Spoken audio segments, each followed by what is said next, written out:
Copyright 2015 Samantha Price. All rights reserved. Chapter 1. Behold, what manner of love the Father hath bestowed upon us, that we should be called the sons of God. Therefore the world knoweth us not, because it knew him not. 1 John chapter 3 verse 1. The first time I saw him was 2 weeks ago, but it feels like 2 years. Lily clasped her hands and drew them to her heart.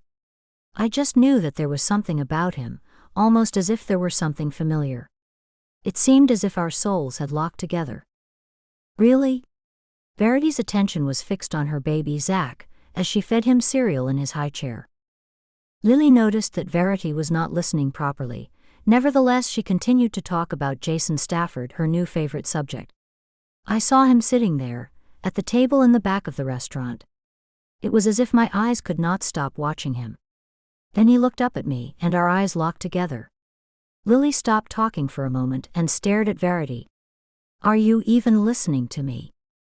Yeah, I know your eyes locked together and 2 souls became 1 soul and you both flew off to the moon. Verity's eyes lit up, and she let out a giggle at her own joke. Verity! Stop it! Lily gave her friend a playful slap on her arm. I've never been in love like this, it's something new for me. I didn't know it could feel this way. I can see now why people go on and on about being in love. Verity stifled a giggle. I'm sorry, Lily. It's just so funny to see you like this with someone you don't even know. Before Jason, you talked of nothing but Shane for the past year, and then 2 months ago you switched to Milton, saying it's only him that you love. Lily took a deep breath and straightened her back against the wooden chair in the small dining room of the B&B. What I feel for Jason is nothing like what I felt for Shane or Milton. It's very different. This is real love. Verity put the spoon down and gave Lily her full attention. But you don't even know him. Lily leaned forward. In a funny way, I feel that I do know him, on some level anyway. We have a connection, as if God has meant for us to be together. Verity pinched her lips together before she said, Did you ever stop to think that if God had meant you to be with Jason that he would have been born Amish? You don't understand. How could you understand? If you've never known love at first sight, you would never be able to understand it. Anyway, people join the community all the time. Lily scrunched up her face and inhaled quickly. Yeah, but very rarely. Verity picked up a spoonful of cereal and put it to Zach's mouth. So what do you know about him exactly? Lily shrugged her shoulders and put her head to one side. I know he's here for a holiday. What about his family? Where does he live? Jason Stafford was staying at the B&B that Verity and her husband ran, which was owned by Verity's parents. I know he lives in Long Island. I don't think his family is important.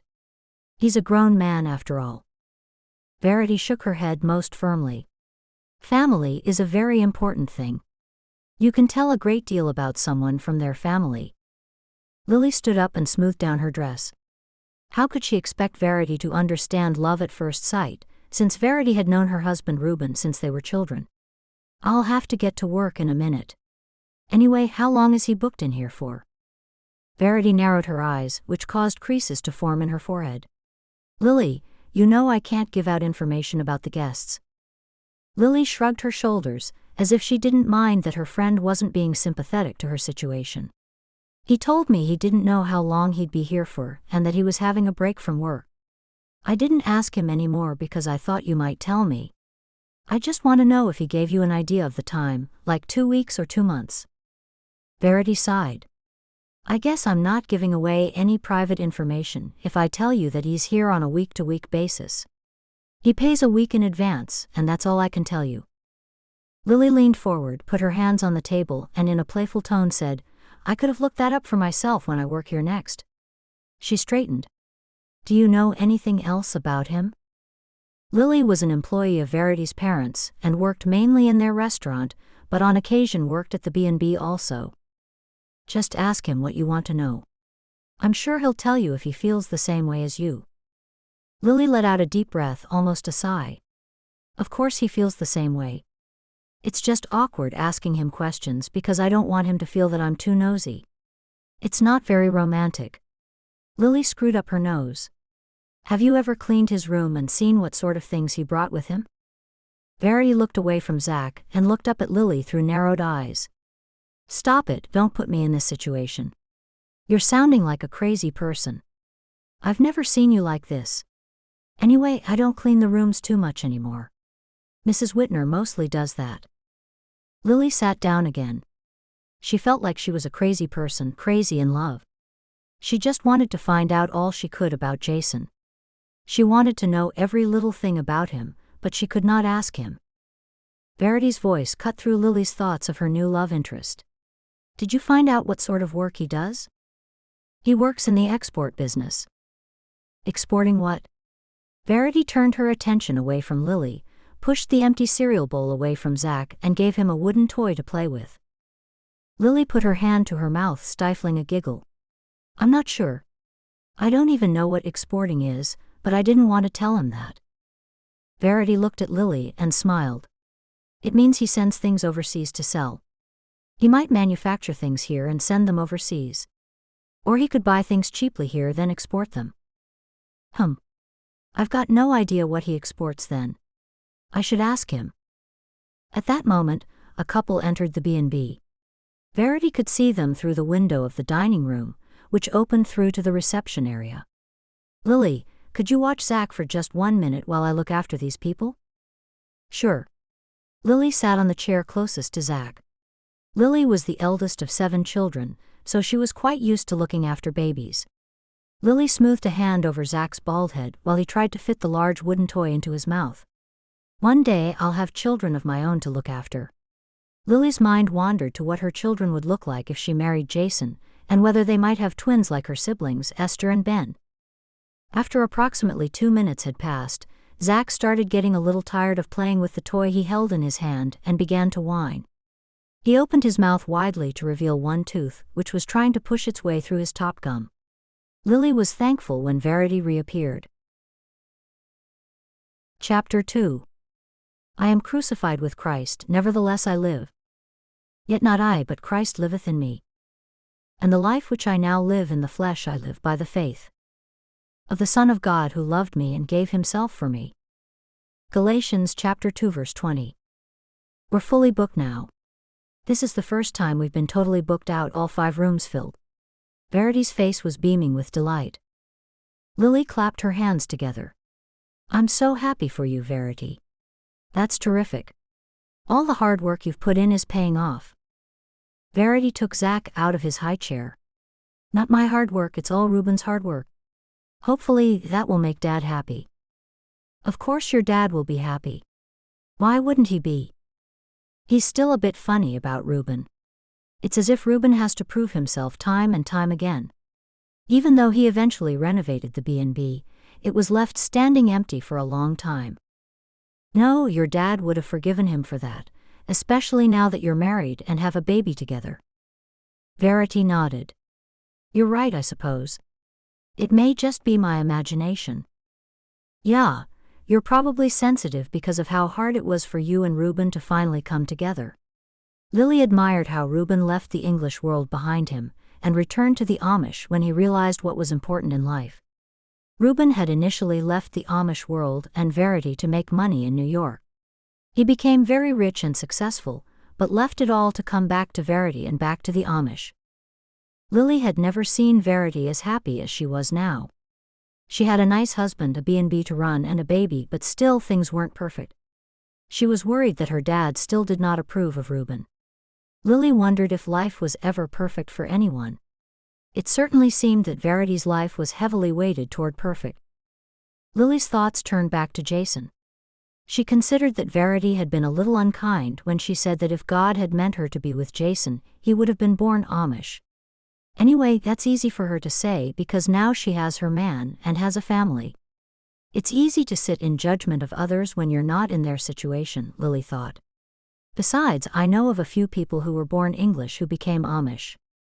I start in 5 minutes, so I'd better get going. Lily waved at Zach, who was leaning his head against his mom and rubbing his eyes.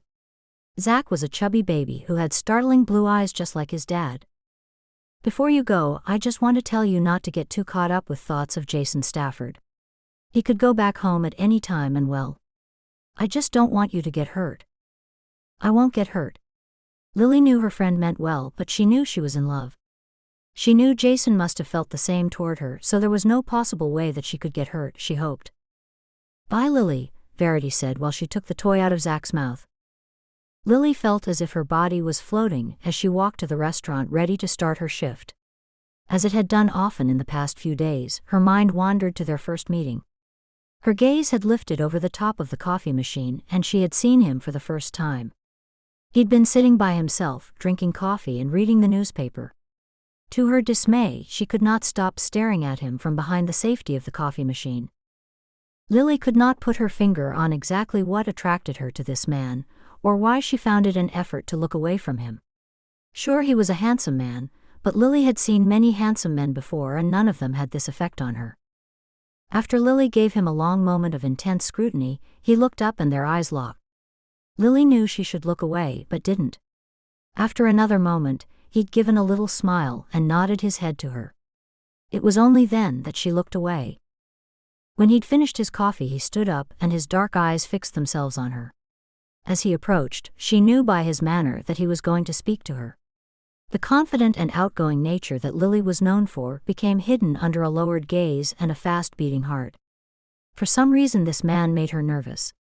She would prefer to admire him from afar, rather than actually speak to him. Lily wiped her hands on a paper towel, as they had suddenly gotten sweaty and hot, making her work a little more difficult. In an instant the heat that was in her hands rose to her cheeks. She continued to froth the milk for the cappuccinos, something she'd done thousands of times before, but she lost track of what she was doing and had to stop and place all the utensils down in front of her. Lily bit her lip as she wondered what he might say to her. She couldn't recall his exact words, as she was too busy watching his well-shaped lips mouth the words as they came out of his mouth.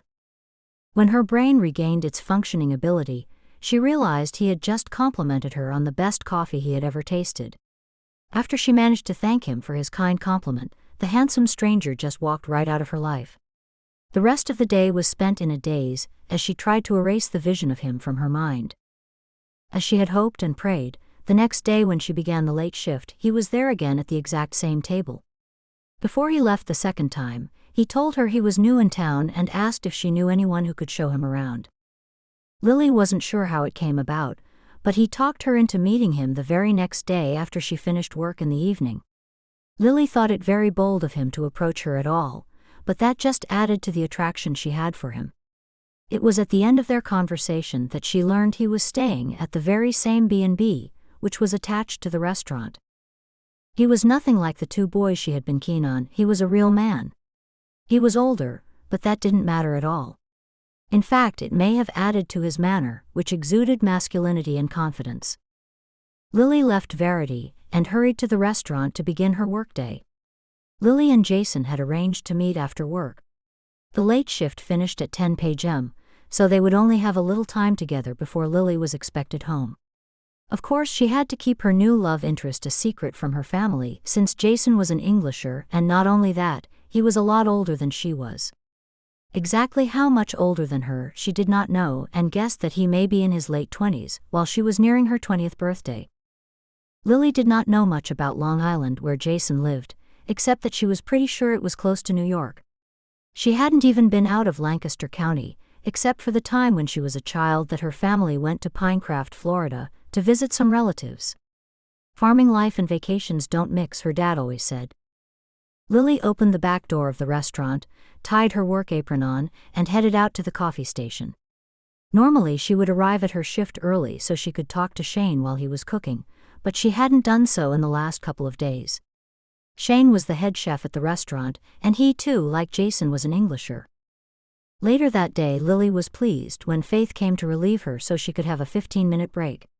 Instead of walking outside as she sometimes did on her break, she made herself a hot tea and sat at a small table in the corner of the staff room. "Are you all right, Lily?" Lily looked up from staring into the black reflective pool of her tea. "Yeah, Shane, why wouldn't I be? You don't seem to have been yourself lately. I just thought you might not be feeling well or something." "I'm fine." Lily knew that Shane was asking because she hadn't been around him much lately. Shane had asked her on a date some time back, but she had laughed it off, and he had never asked again. He looked down into her eyes, as if trying to assess whether she was telling the truth. "All right then. I'll get back to the kitchen." Lily nodded, and turned her attention to her chewed fingernails. She reminded herself that she must stop biting them, it was a bad habit. She was never aware of biting her nails unless someone called attention to it. Lily wished the day would go more quickly. She had hoped that Jason would come in for lunch or a coffee as he had most days, but today she had not seen him at all. The memory of his face was fixed in her mind. She closed her eyes and remembered his hair and his dark eyes. At first look, his eyes appeared to be brown, but on looking closer and more deeply it was clear that they were a most unusual, lustrous dark shade of amber. His face was smooth and handsome with a strong jawline, his nose was straight and not too big. When he smiled, he not only revealed perfect white teeth, his whole face became even more handsome. At the end of her shift, Lily could not wait to leave. She threw her apron in the washing basket at the back of the kitchen and ran outside. As soon as she was through the door, she saw Jason standing outside waiting for her. Jason looked from Lily to his gold wristwatch. "Right on time." His voice was so deep and manly that just the sound of it sent tingles racing through her entire body. "I have to be. We only have about half an hour before I have to be home." Jason was handsome in his faded jeans and loose knitted cream-colored sweater over his white shirt. Lily walked ahead of him, and he followed quickly until he caught up with her. "I'll drive you home." "That will give us another 10 minutes, I reckon." She looked up at him and smiled. "So we have 40 minutes. Jason put his hands behind his back as he walked. "Do you ever have a day off?" Lily wanted him to hold her hand or put his arm around her, but he was a proper gentleman. "I have Friday off this week," she informed him. "Would you like to spend the day with me?" Lily couldn't speak. She could only nod her willingness to spend a whole day with him. Today was Wednesday, so that was only one whole day left and 2 nights before Friday. "What would you like to do?" She wanted to say, "Anything as long as you are there." Instead she said, "I could show you around if you are still looking for someone to do that." "Yes, I'd like you to show me all around the countryside, and I'd like to learn more about the Amish." "I can tell you all you want to know." Lily giggled. She wanted to put her hand to her mouth, but she didn't want him to see her chewed nails, so she kept her hands by her sides. A recent downpour of rain caused the streetlights to be reflected in dark puddles of water gathered on the edges of the gloomy road. The road was black and glistening, and the sky, instead of being dark, was well lit from the eerie glow of a full moon. At that time of night, the street was nearly deserted, and the other restaurant down the road had already closed. Lily searched for something to say to him, and remembered Verity's words about the importance of family. Maybe if she asked him about his home, he might speak of his family. "Tell me about Long Island. Is it close to New York?" "It's south of the city and very suburban, not a huge city like New York. It's quieter." "Have you always lived there?" "Born and bred." Lily noticed he was not giving her much information. Sure, he was answering all her questions, but that was all. Lily didn't really want to talk about where he lived anyway, because she didn't care where he lived or where he grew up. She didn't want to talk at all. What she really wanted was to be held in his arms. She had never experienced feelings like this before, not with Shane and not with Milton. Lily knew she had to keep talking, or she may very well kiss him. "Tell me about your exporting work." "No, let's talk about you." They came to a small park and sat down on a well-worn wooden seat. Lily sat next to him but jumped straight up. "Oh, the seat's wet." Jason stood up and took off his sweater and placed it on the seat. "There you go, we can sit on this." Lily sat down on one side of his sweater and he sat on the other side. Now they were sitting a little too close for Lily's comfort. She had never been this close to a man before. Lily tried to avert her attention from the fact that their bodies were nearly touching by asking, "What would you like to know about me?" He turned his body slightly toward hers.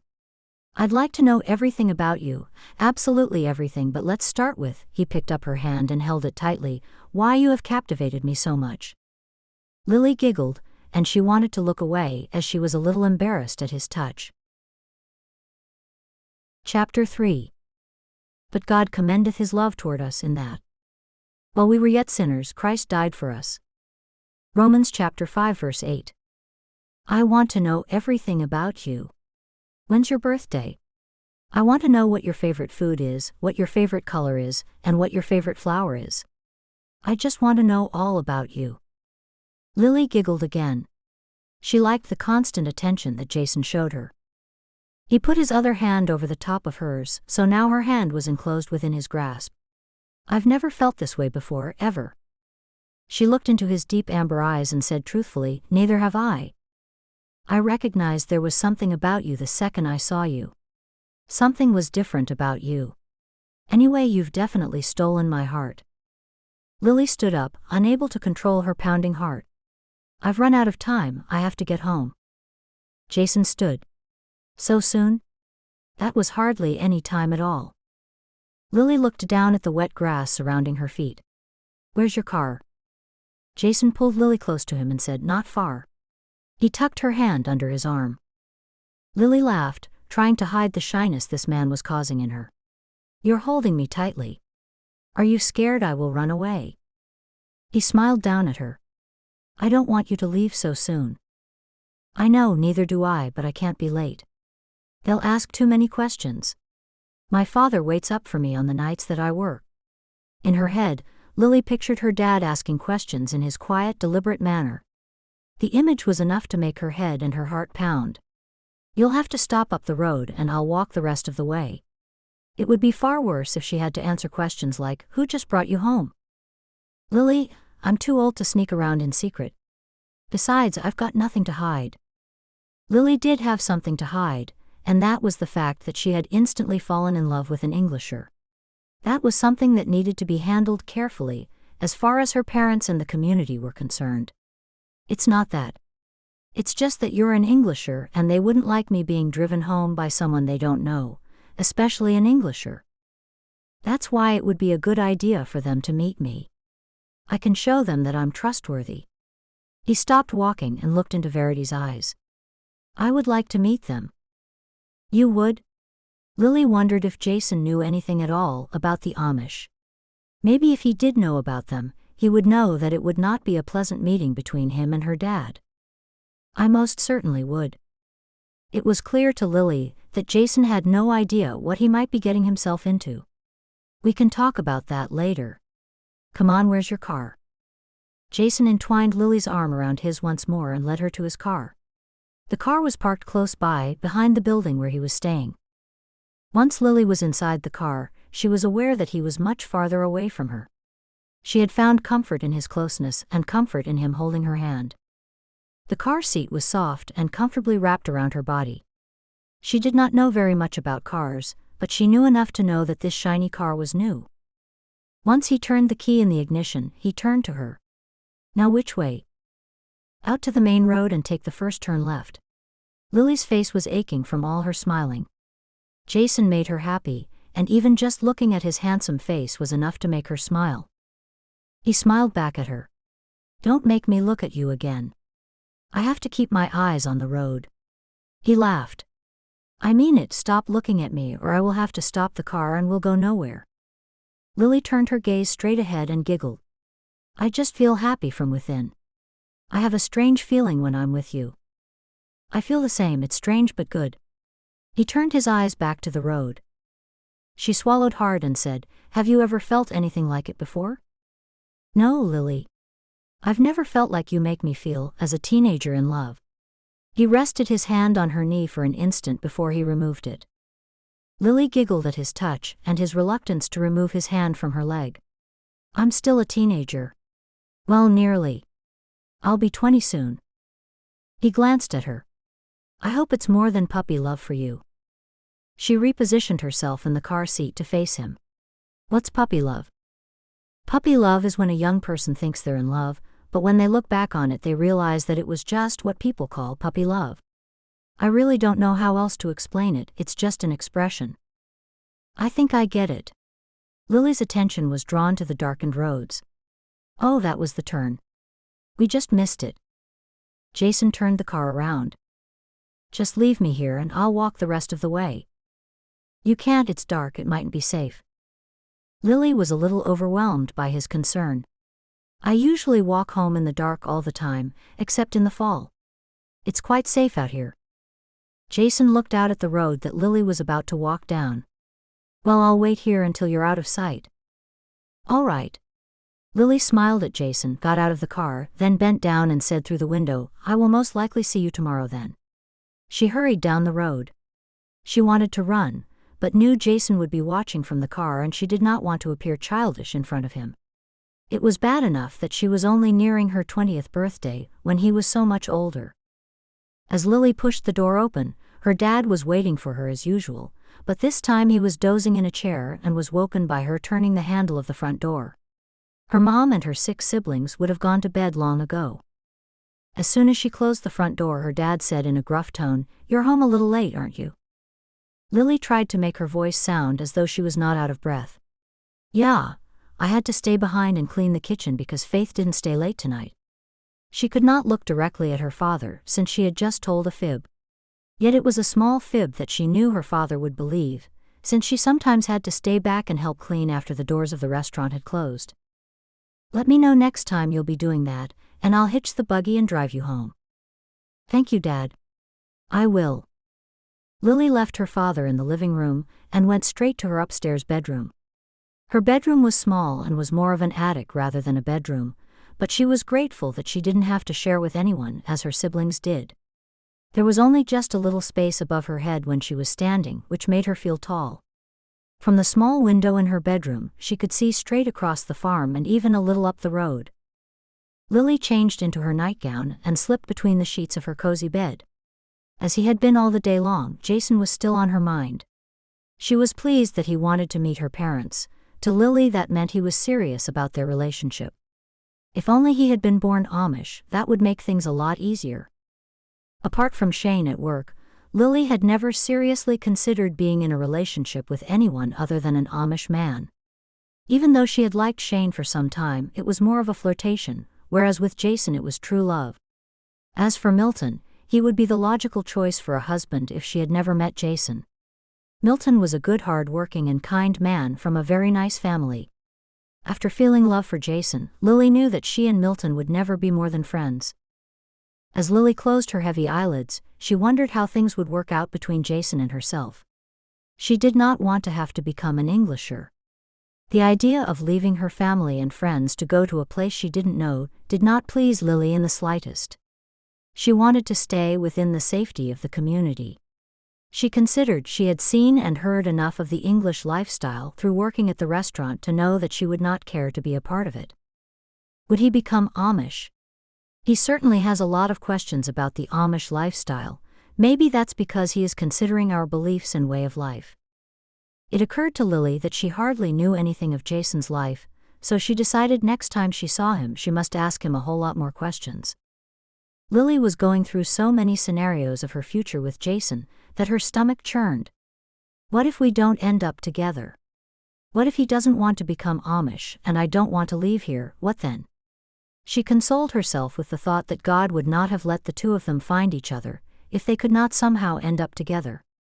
Maybe that thought was not reasonable, but rather than debate it, she decided it was reasonable and was finally able to fall asleep. Chapter 4. Owe no man anything but to love one another.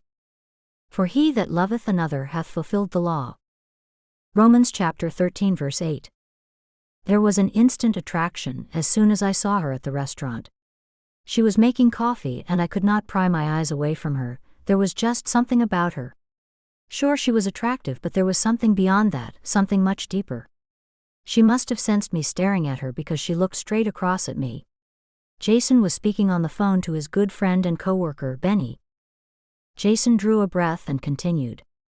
Our eyes met for what seemed like an eternity, but looking back it could have only been for 2 seconds. I was frightened, yet at the same time I felt as high as a kite.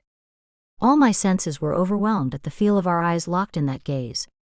I tried not to look at her, but I couldn't help myself. I had to keep looking at her beautiful face. Just looking became not enough, I had to meet her, talk to her. Jason hesitated, then added, Oh, and she's Amish. Stop, I believe you've gone mad. You've fallen in love with an Amish woman? Amish. An Amish woman who is a waitress. Benny sounded out peals of laughter. When Benny's laughter slowed down, Jason continued, "She's captivated me, that's why I believe this is real love." No, real love doesn't happen like that. You've fallen in lust, not in love. What would you have in common with a waitress? Jason was calling Benny from his room at the B&B. He leaned into the couch and crossed his feet in front of him on the coffee table. No, it's not lust. She's not even my type, physically. Sure, she's pretty, but not the kind of woman I'm usually attracted to, if you know what I mean. Also, there's nothing wrong with being a waitress. It's quite admirable. A lot of the Amish don't work, and to step outside of the community to work and be amongst what they call English people must be quite a step. You better just get that story and come home as soon as you can. I think you have positively gone mad. You can't fall in love with an Amish woman, you don't even believe in God. Jason was a little disappointed in Benny. He was usually able to talk to him of things of a private nature, but tonight Jason's talking seemed to irritate Benny. I thought you might understand. Have you ever experienced anything like I've just explained? Jason asked. I do understand that you've gone crazy. Or has the boredom of the country turned you into a drunkard? Have you been hitting the bottle? Jason's eyes turned up to the ceiling. It was clear there was no use talking to Benny about Lily. There was probably no one in his life he could talk to about her. There was his older brother, but he was busy with his own life and wouldn't want to talk about anyone else's. Benny was right in a way, Jason had been pretty bored. He could only spend a few hours every day with the Schroeders, and apart from writing his story, all his time was free in a town where there wasn't a whole lot for him to do. No, I haven't been hitting the bottle. I haven't even had a drink since I've been here. So when are you getting back? Fletcher's expecting you back at the end of the week, and you know he doesn't like us to overstay on assignments. He says he's got the accountants on his back again. I'll be back when I finish the story, and if it takes a little longer, then it will take a little longer. Do you know that he called my last piece boring? Yeah, he'll never give you any praise. I don't think he's ever told anyone their articles are good. Anyway, don't let that bother you. If Fletcher didn't like your work, you would have been out on your ear a long time ago. I suppose so. All right then. Just let me know if you need the name of a good psychiatrist. Thanks, Benny, I thought you of all people might understand. Benny chuckled. I do understand that you've gone stark raving mad. I'll phone you later. I've got to finish this piece I'm working on. It's got to be in by tomorrow morning. Benny laughed again. I'll chase up that number of the shrink. Jason laughed. You do that, Benny. I'm glad you find my life so funny. Anyway, I might need the number of the shrink once Fletcher gets hold of me. As he ended the call, he questioned his sanity for a moment before he thought, I've never heard of overwork causing anyone to think that they've fallen in love. Anyway, she feels it too, I know she does. He knew Benny was right about one thing. He had to complete his assignment and get back home, but first he was determined to enjoy his day with Lily. Jason wanted to find out everything he could about her. The only thing was, he was always a jabbering, nervous wreck around her, much like an adolescent boy. He wanted to get married at some point, but only after he had established his career and made a name for himself as a journalist, not before. He intended to leave the job where he was working for Fletcher once he made a name for himself. His plan was to work as a freelance journalist. He had always figured around mid-30s would be a perfect time to get married. A few years after he was married, he would have 2 or maybe even 3 children. He did not want more than 3 because they would not all fit in one car. He would have to buy one of those ridiculous people movers, and he did not like them at all. He was only nearing his 30th birthday, and he was well aware that getting married before he had made a success out of his career was not in his plan. He'd had relationships in the past, although they were nothing serious. Jason had not even considered any of the girls he previously dated to be marriage material. Lily was different. He could see that he could spend the rest of his life with Lily and could see her as the mother of his 2 or at the most 3 children. A serious relationship with Lily would not be without its problems. Firstly, there was the obvious difference that she was Amish and he was not. Then there was the fact that she was 10 years younger. She also had no knowledge of the world or current events, as if she were living in a cocoon. He considered that it made conversation difficult, as he liked to talk politics, and being a journalist he liked to converse about current events, and Lily knew nothing of these. He was starting to learn just how protected and how closeted the Amish were. He had learned from the Schroeders, and his own observations, that some of the Amish were mixing more with the English in modern times. In times gone by, the Amish were self-sufficient farmers who mixed very little with the outside world. I would like to take Lily and show her more of the world. Let her see what the world is like and how it functions. Show her it's not all farms and buggies and the community, there's so much more I want her to see. She is an intelligent woman, and I can't help thinking that she is wasting away if she does nothing but marry an Amish man, have babies and tie herself to the kitchen sink. She is so sweet that she'd probably be happy with a life like that. She requires nothing of anyone. Jason let out a sigh. His thoughts of Lily just made him want to hold her in his arms. He wanted to be the one who married her, not an Amish farmer who would see his sweet Lily as just a person to clean his house and make his meals.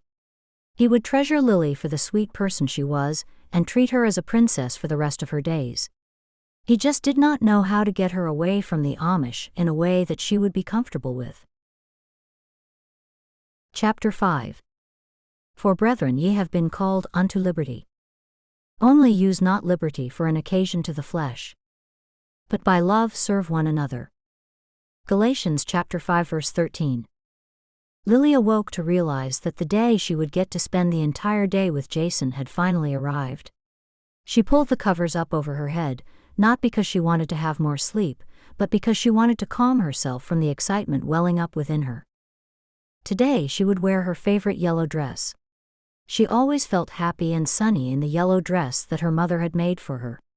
She threw the covers back and immediately changed out of her nightgown. After she had run a brush through her long dark blonde hair, she braided it and pinned it to her head so it would sit flat under her white prayer cap. Just after breakfast with the family, Lily managed to slip away from the house. She told her mom that she would make up for the missed chores when she came home later in the day. Lily began her walk to the B&B where she had arranged to meet Jason, but before she arrived, she saw Jason's car waiting for her on the side of the road.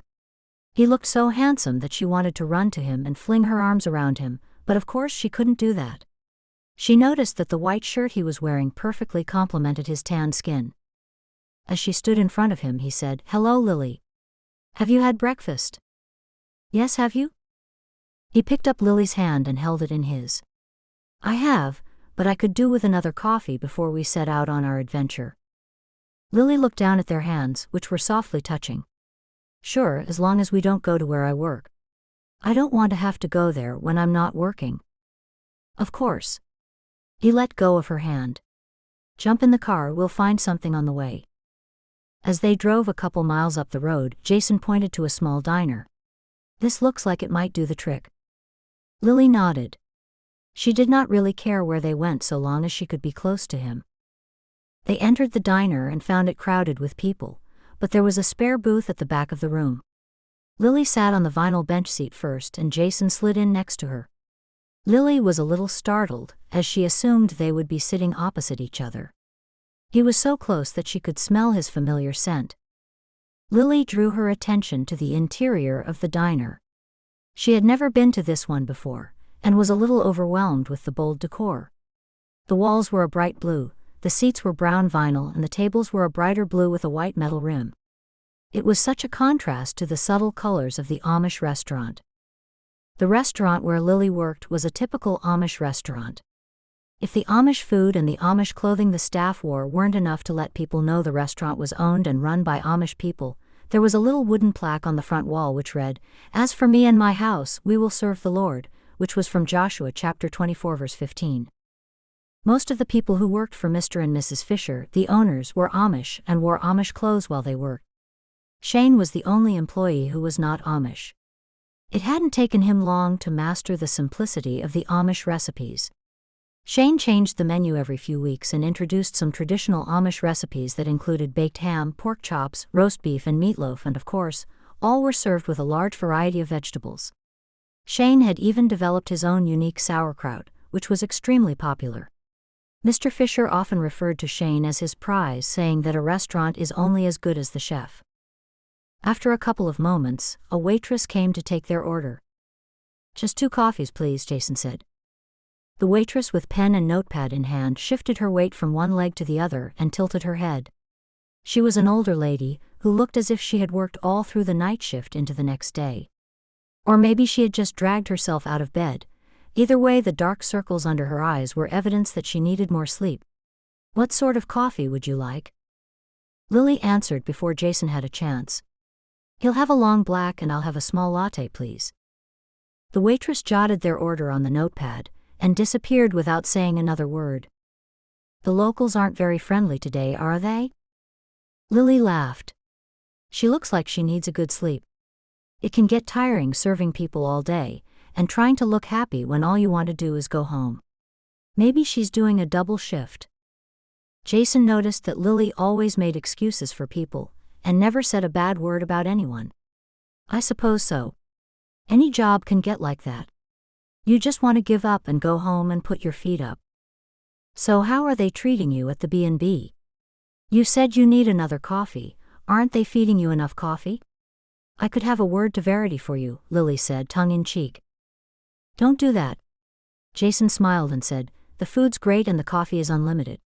It's just that I didn't know if you would have eaten or not, so I left space for a second coffee." Jason picked up a pack of sugar and tapped it on the table. "Mom always makes sure we all have a good breakfast before we start the day." "Do you all eat breakfast together?" "Yeah, most of the time we eat all meals together. Unless we have people for dinner, and the children might eat away from the adults at another table." "It must have been hectic growing up with all those brothers and sisters." "I've never known anything else, so I can't say whether it was or not." Remembering Verity's words about the importance of family, Lily asked, "Do you have any brothers or sisters?" Jason shook his head. "I've got an older brother, that's all. He's 2 years older than me." Normally she would not have thought the question relevant, but again she was thinking of Verity's words. "What does he do?" "He's a teacher, a secondary school teacher."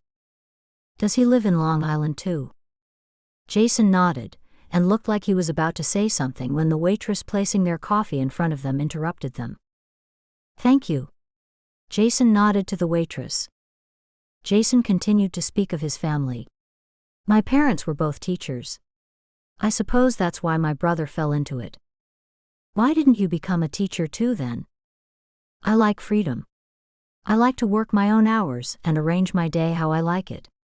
I don't like to be bound by a timetable. Besides, it's the same day after day. It would drive me mad." Jason ripped open a pack of sugar and poured it into his coffee. Lily picked up the hot coffee and blew on it before she took a small sip. Jason stirred his coffee slowly. "Do you like being a waitress?" "Yes, I do. I like keeping busy and seeing all the people coming and going. Besides, if I weren't doing that, I would be at home doing chores. I much prefer to have a job outside the home." Lily's thoughts went to what she would do when she was married with children. A lot of Amish women worked outside the home nowadays, so she would do that as well. She would continue working for Verity's family for as long as she possibly could. Jason took a mouthful of coffee and placed it back down on the table. "So where are you going to take me today?" "I thought that we could go for a drive. I could show you some farms, and maybe I could take you to the Central Farmers Markets if you haven't been there yet." "No, I haven't been there." "That sounds good to me. I'll take you to the oldest farmers market building in the county. It's over 200 years old. There's fresh food as well as arts and crafts. I think you'll like it." "Can't wait. Maybe we should go there first before it gets crowded, and then I'll give you a tour of the county." "You're the boss." He smiled at her. She was sure that this day would be the best day of her life.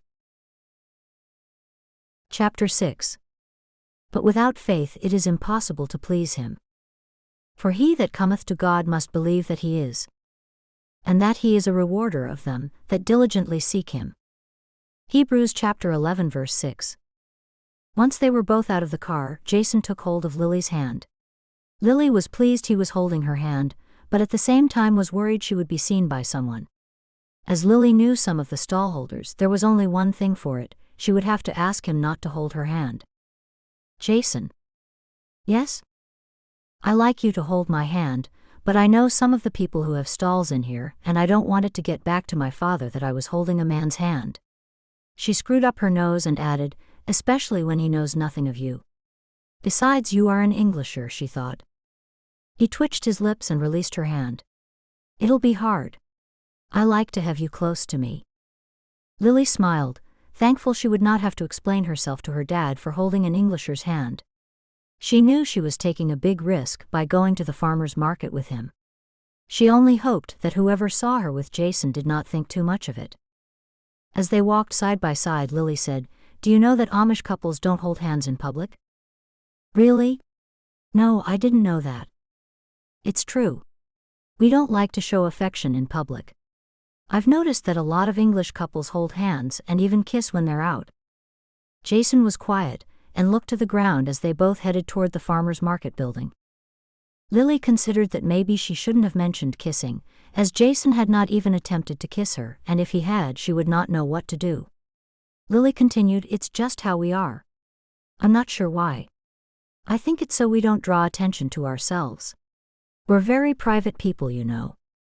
I'm beginning to understand. When they were at the farmers' markets, the very first stall was a cheese stall.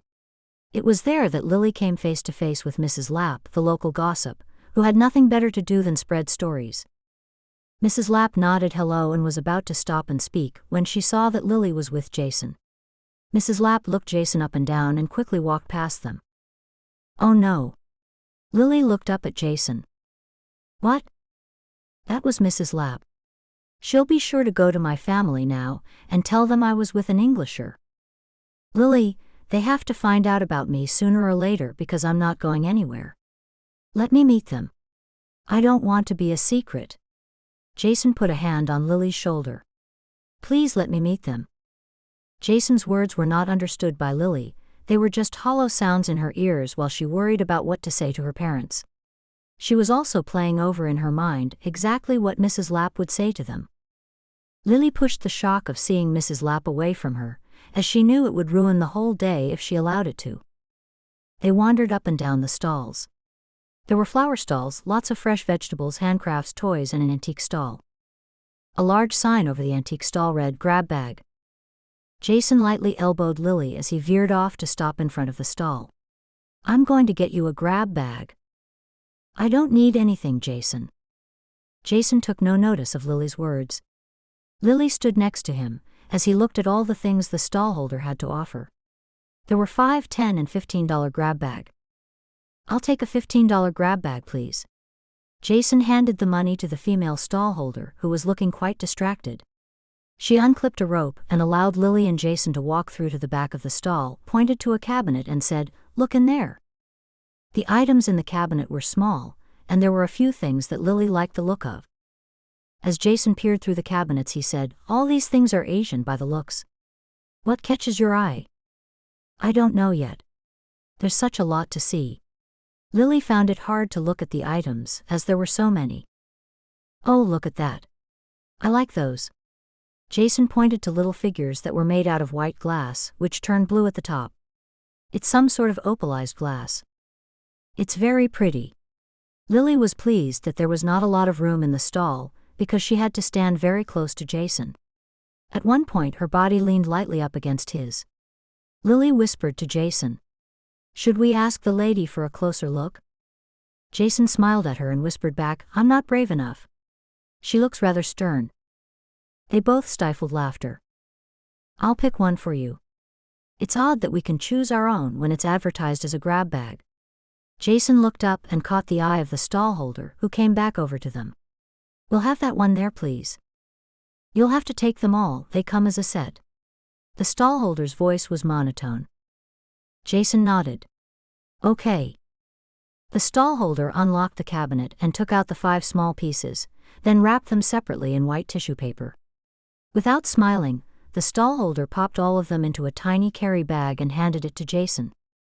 As they walked away from the stall, Jason whispered to Lily, "Do you think she was a wicked witch?"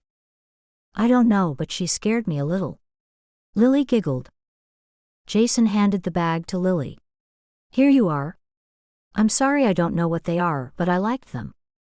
Thank you, that was very nice of you. Lily had no idea what she was going to do with the pretty pieces of glass. She would not be able to display them anywhere, and would have to hide them in her room. Lily had a wonderful day with Jason, and was sad that it was coming to an end. That afternoon, Jason stopped the car a little way up the road from Lily's house. Jason turned the motor off. Come back with me, Lily. What? Come back where? To where I live, Long Island. Come back and live with me. I know it's impulsive, but I just don't want to leave you. Jason's hand tenderly rested on her shoulder. Lily reached up and put her fingers on his hand. I can't leave my family, Jason. I can't leave the community. I don't even want to have to think about being without you. Jason licked his lips as though his mouth was dry. Lily, please say that at least you'll consider it. Lily nodded and didn't speak. He had not mentioned the word marriage, and she would never dream of living in sin without a proper marriage. Is that what he wanted them to do? She would never marry an Englisher either. Lily was a little confused of his intentions, yet at the same time she was flattered that his feelings for her were as strong as her feelings for him. As Lily sat in his car, she too found it difficult to leave him. She wondered how she would feel when he went back to his home, and she was left there without him, without being able to see him every day. Jason pushed his large hand through his hair in an agitated manner. I don't want you to leave. I think that you're a part of me. A tear came to Lily's eye and she took a deep breath. That's how I feel too, but I have to go. Lily got out of the car, closed the door, and was too scared to look back. She walked steadily toward her house, clutching the gift of the glass pieces he gave her to her heart. If she looked back at him, she might run to him and never want to leave his side. Chapter 7. There hath no temptation taken you but such as is common to man. But God is faithful, who will not suffer you to be tempted above that ye are able, but will with the temptation also make a way to escape, that ye may be able to bear it. 1 Corinthians chapter 10 verse 13. Lily arrived home after everyone had eaten dinner that night. She had told her mom she would be home late. Instead of her dad waiting up for her, Lily arrived home to see both parents still awake. She tucked the little package of glass pieces in the folds of her dress as she sat down with them. Mom, you're not usually awake at this time. Her dad's face was serious, and he spoke while her mother cast her eyes to the floor and remained silent. We heard that you were seen with an Englisher today. Yeah, he's just a friend. Lily dug her fingernails into the palm of her hand. Englishers can't be friends with us. We cannot mix with the outside world. The scripture says, Be ye not unequally yoked together with unbelievers, for what fellowship hath righteousness with unrighteousness, and what communion hath light with darkness? You know that. Her dad stared intensely at her. Your mom and I have been talking about your future, and we think you should marry Milton this coming wedding season. Lily opened her mouth in horror, but before she could speak her mother said, He's a good man and he comes from a good family. You don't want to entangle yourself with an English man. Lily shook her head firmly and placed both hands in her lap. No, I want to choose my own husband. It was rare that Amish parents got involved in the choosing of a marriage partner, and Lily certainly did not want her husband chosen for her. Her mom put her hand gently on Lily's shoulder. You spoke to me about him last month, and you liked him enough to marry him then. Her dad said matter-of-factly, I've already spoken to his parents, and they are agreeable to the two of you marrying this coming wedding season. You've what? No, you would not have without talking to me about it first. It's too awful to be true. Lily flew to her feet and planted her fists firmly on her hips, leaving her little package of glass on the couch. As she looked between both parents, she said, I can't believe that you would do this to me. You've always got on well with Milton. He'll make you a fine husband, her mom said. Her dad said, If you don't get married soon, I fear that you may get entangled with the world and leave the Amish to marry an Englisher. Lily had nothing to say, so her dad continued, Who was that English man you were seen with today? I told you he's just a friend. Someone I met at work. No good can come from you keeping company with an English man. I don't want to force you to marry anyone, Lily. You're beyond the age that you need to be looking to get married. Her dad was speaking slowly and deliberately, as he did when he had already made up his mind on a subject. Her mom added, "No, we don't want to force you, but Milton is a fine choice for a husband. You could get married in the next wedding season, and we'd have plenty of time to make all the arrangements." Although Lily's parents kept saying they didn't want to force her, Lily knew they were just one step away from doing just that. Weeks ago Lily may have even been agreeable to the idea of marrying Milton, but now she knew that Jason Stafford was the only man she could ever marry. Deep down she knew that the likelihood of her marrying Jason was slight if not impossible, but she could not marry another man with how her heart loved Jason. Lily looked down at the package on the couch, grabbed it quickly and went straight to her room. When he got back to his room, Jason threw himself down on the bed. Could this really be happening to him? Falling in love with a young Amish girl was definitely not in his well-detailed life plan that he had put in writing 3 years ago. All had gone precisely to plan before he met Lily. Now he would have to alter those plans. He wondered what Lily's parents would be like, and if they would be against him taking Lily back home with him. Who was he kidding? Of course, they would be dead set against him having anything to do with their daughter. That's why Lily was not letting him meet them. Would she ever turn her back on her family for him, or leave the community for him? In a way, he wished that he had never taken this assignment. That way he would never have met Lily, and his life plan would still be on track. But he had met and fallen in love with Lily, and that was something he simply could not ignore. He had to figure out some way they could be together. Jason closed his eyes and imagined Lily's face in front of him. She had the face of an angel, beautifully shaped blue eyes, perfect nose and full lips that he hoped to soon kiss. He could see from the hair that peeped outside of her prayer cap that it was dark blonde, but he had no idea how long it was, as she kept her prayer cap on all the time. Maybe he was going mad, like Benny had said. She was a simple Amish girl who was content with her way of life. Was he doing the right thing coming into her life? Could he offer her a better life than the one she had right now? Was he being selfish by wanting them to be together, when she was brought up to want a different life than the one he wanted to live? Sure, he thought her life was closeted and narrow, but maybe that was the secret to the happiness and contentment of the Amish. All the thinking of what was right, wrong, and best for both of them caused Jason's head to ache. He decided a nice hot shower would calm him down, and hopefully he would have a good night's sleep. After a few hours of tossing and turning in bed, Jason decided to get out and finish his article. He had found a family who were happy to speak to him, but they did not want to be named or photographed. They also did not want the bishop to find out they had been speaking to outsiders. They were an older couple who had one child left living at home. Out of their 7 children, 2 had left the Amish and married Englishers, 1 was unmarried and at home, and the rest were married within the community. Jason could certainly see how the Amish cared for each other, and what a tight-knit community they were. Before he reached Lancaster County, Jason had thought the Amish were a strange religious sect. Jason now knew from spending time in the Schroeder's home that the Amish were a loving and caring people with a solid faith in God. Jason had never thought much about God. His parents were only too happy to shuffle him off to church with their religious neighbors, but that was only so they could have a break from his hyperactivity. For 2 years he attended children's church with his older brother and the neighbors' children, but that had given him no belief in God whatsoever. He believed that God was what some people needed to believe in, to make themselves feel better about the cruelty of the world. He believed that others needed to believe in God as a crutch. Jason was sure that some people used God so they could be as appalling as they liked to each other and then just confess their sins on a Sunday. The difference with the Amish was that they actually practiced what they believed. From what Jason had seen, they were good, loving, and kind people. They put others before themselves. He could not deny that they had real love for others in the community. No wonder they keep separate from what they call the world and the Englishers. The world can be a horrible place at times. By denying the modern technologies and staying as they were hundreds of years ago, they are keeping alive their traditions and staying away from the greed and the hate that the world shows all too often, Jason thought. Jason had spent 3 full days with Mr. and Mrs. Schroeder. They had talked to him a good deal about the Amish ways and the Amish beliefs. Mrs. Schroeder had also filled him up with a lot of good Amish food.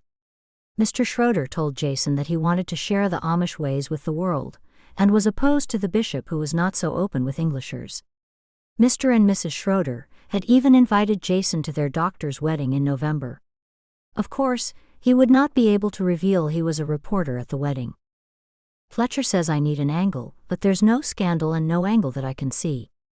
Jason went over the material in front of him. He had a list of Amish beliefs, a list of their customs, and he had jotted down a brief history of the Amish from the time they came to the U.S. How was he going to arrange that into a story that did not sound like a Wikipedia entry? Fletcher's most likely right. I do need an angle for this story to work. Jason was too tired to think anymore.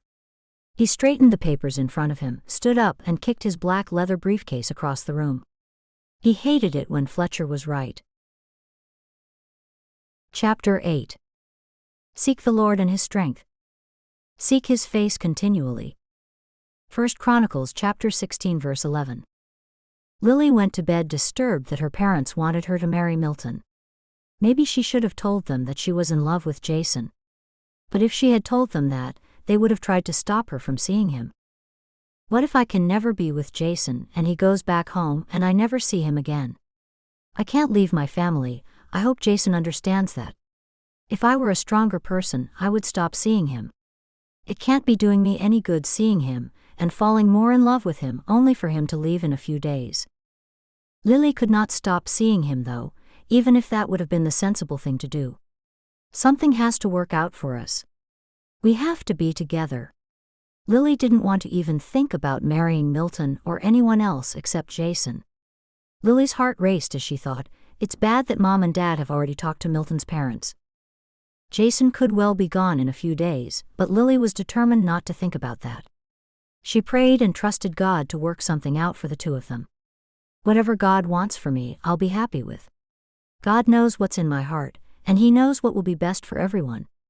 Lily fell asleep trying to think happy thoughts. Lily could not suppress the glowing sensation welling up from deep within her being. She knew that being in love with Jason was causing her to feel as if she would burst. Hey Lily. Lily looked up over the coffee machine to see Faith standing in front of her. Hello Faith. Verity wants you to go and help her, and wants me to take over here. Sure. Verity had trained Faith in the art of coffee making over the past 6 months. Although Verity was her friend, she was also much like her boss, as Verity's parents owned both the restaurant and the B&B. From time to time Lily would work in the B&B, but she much preferred the fast pace of the restaurant. As Lily headed for the back door through the kitchen, she heard Shane call out her name. She looked up to see Shane cooking over the grill at the other end of the kitchen. Yes? Shane hurried toward her and spoke in a hushed tone. Do you think we could do something later, when you finish work? I don't know, Shane. Verity's called me to work at the B&B, so I might be pretty tired when I finish today. On noticing that the smile immediately left Shane's face, she said, maybe another day. Shane gave a little nod as Lily waltzed by him and went straight out the back door. She was sad for him, but she could not spend time with him just to make him feel better. Besides that, she was in love with Jason and none other. Before Lily met Jason, she had a vague romantic interest in Shane. She had refused to go out with him a year ago, and waited nearly a year for him to ask her out a second time. Now he had finally asked her out, and she was no longer interested. The only man on her mind right now was Jason. He was the only man whom she wanted to spend time with. In fact, now he was the only man she could see herself with at all. Lily went through the open door of the B&B to see Verity sitting at the reception desk, with Zach crying in her arms. Verity was looking most distressed. Verity, what's the matter? I can't put Zach down. He's teething and Mrs. Whitner can't come in today to clean the rooms. You want me to clean the rooms? Lily asked. Verity patted Zach on the back. Do you mind? You've done it before, haven't you? Lily pulled a face at Zach in the hope he would smile rather than cry, but it didn't work. Yeah, that's fine. Just make the beds and do a light cleanup? Yeah. Verity stood up and rocked Zach to and fro. I can do that. Thank you so much. The master key's on the usual hook. Lily picked up the key and headed upstairs to the rooms. She hadn't seen Jason at all that day and wondered if he might be in his room. She decided to clean his room first. She knocked on his door and waited a moment. After there was no answer, she let herself in and closed the door behind her. A little smile crossed her face. She wanted to find out more about him, and now was her chance. She was pleased when she noticed that he had made the bed, which she took as a sign that he was a neat and tidy person. Lily sat on his bed and closed her eyes, knowing that this was the bed he slept in only hours before. When she opened her eyes, she ran her hands up and down the cover of the bed. Oh well, the bed is already made, so that's one less thing to do. Lily stood up and plumped up the 4 pillows. The closet door was open slightly, so Lily looked in to see what clothes he had brought with him. By the look of it, he hadn't brought many. There were 3 blue shirts and 2 white shirts. The 3 blue shirts were all slightly different in shade and style. She leaned forward and smelled the freshly laundered shirts and found that they still smelled of him.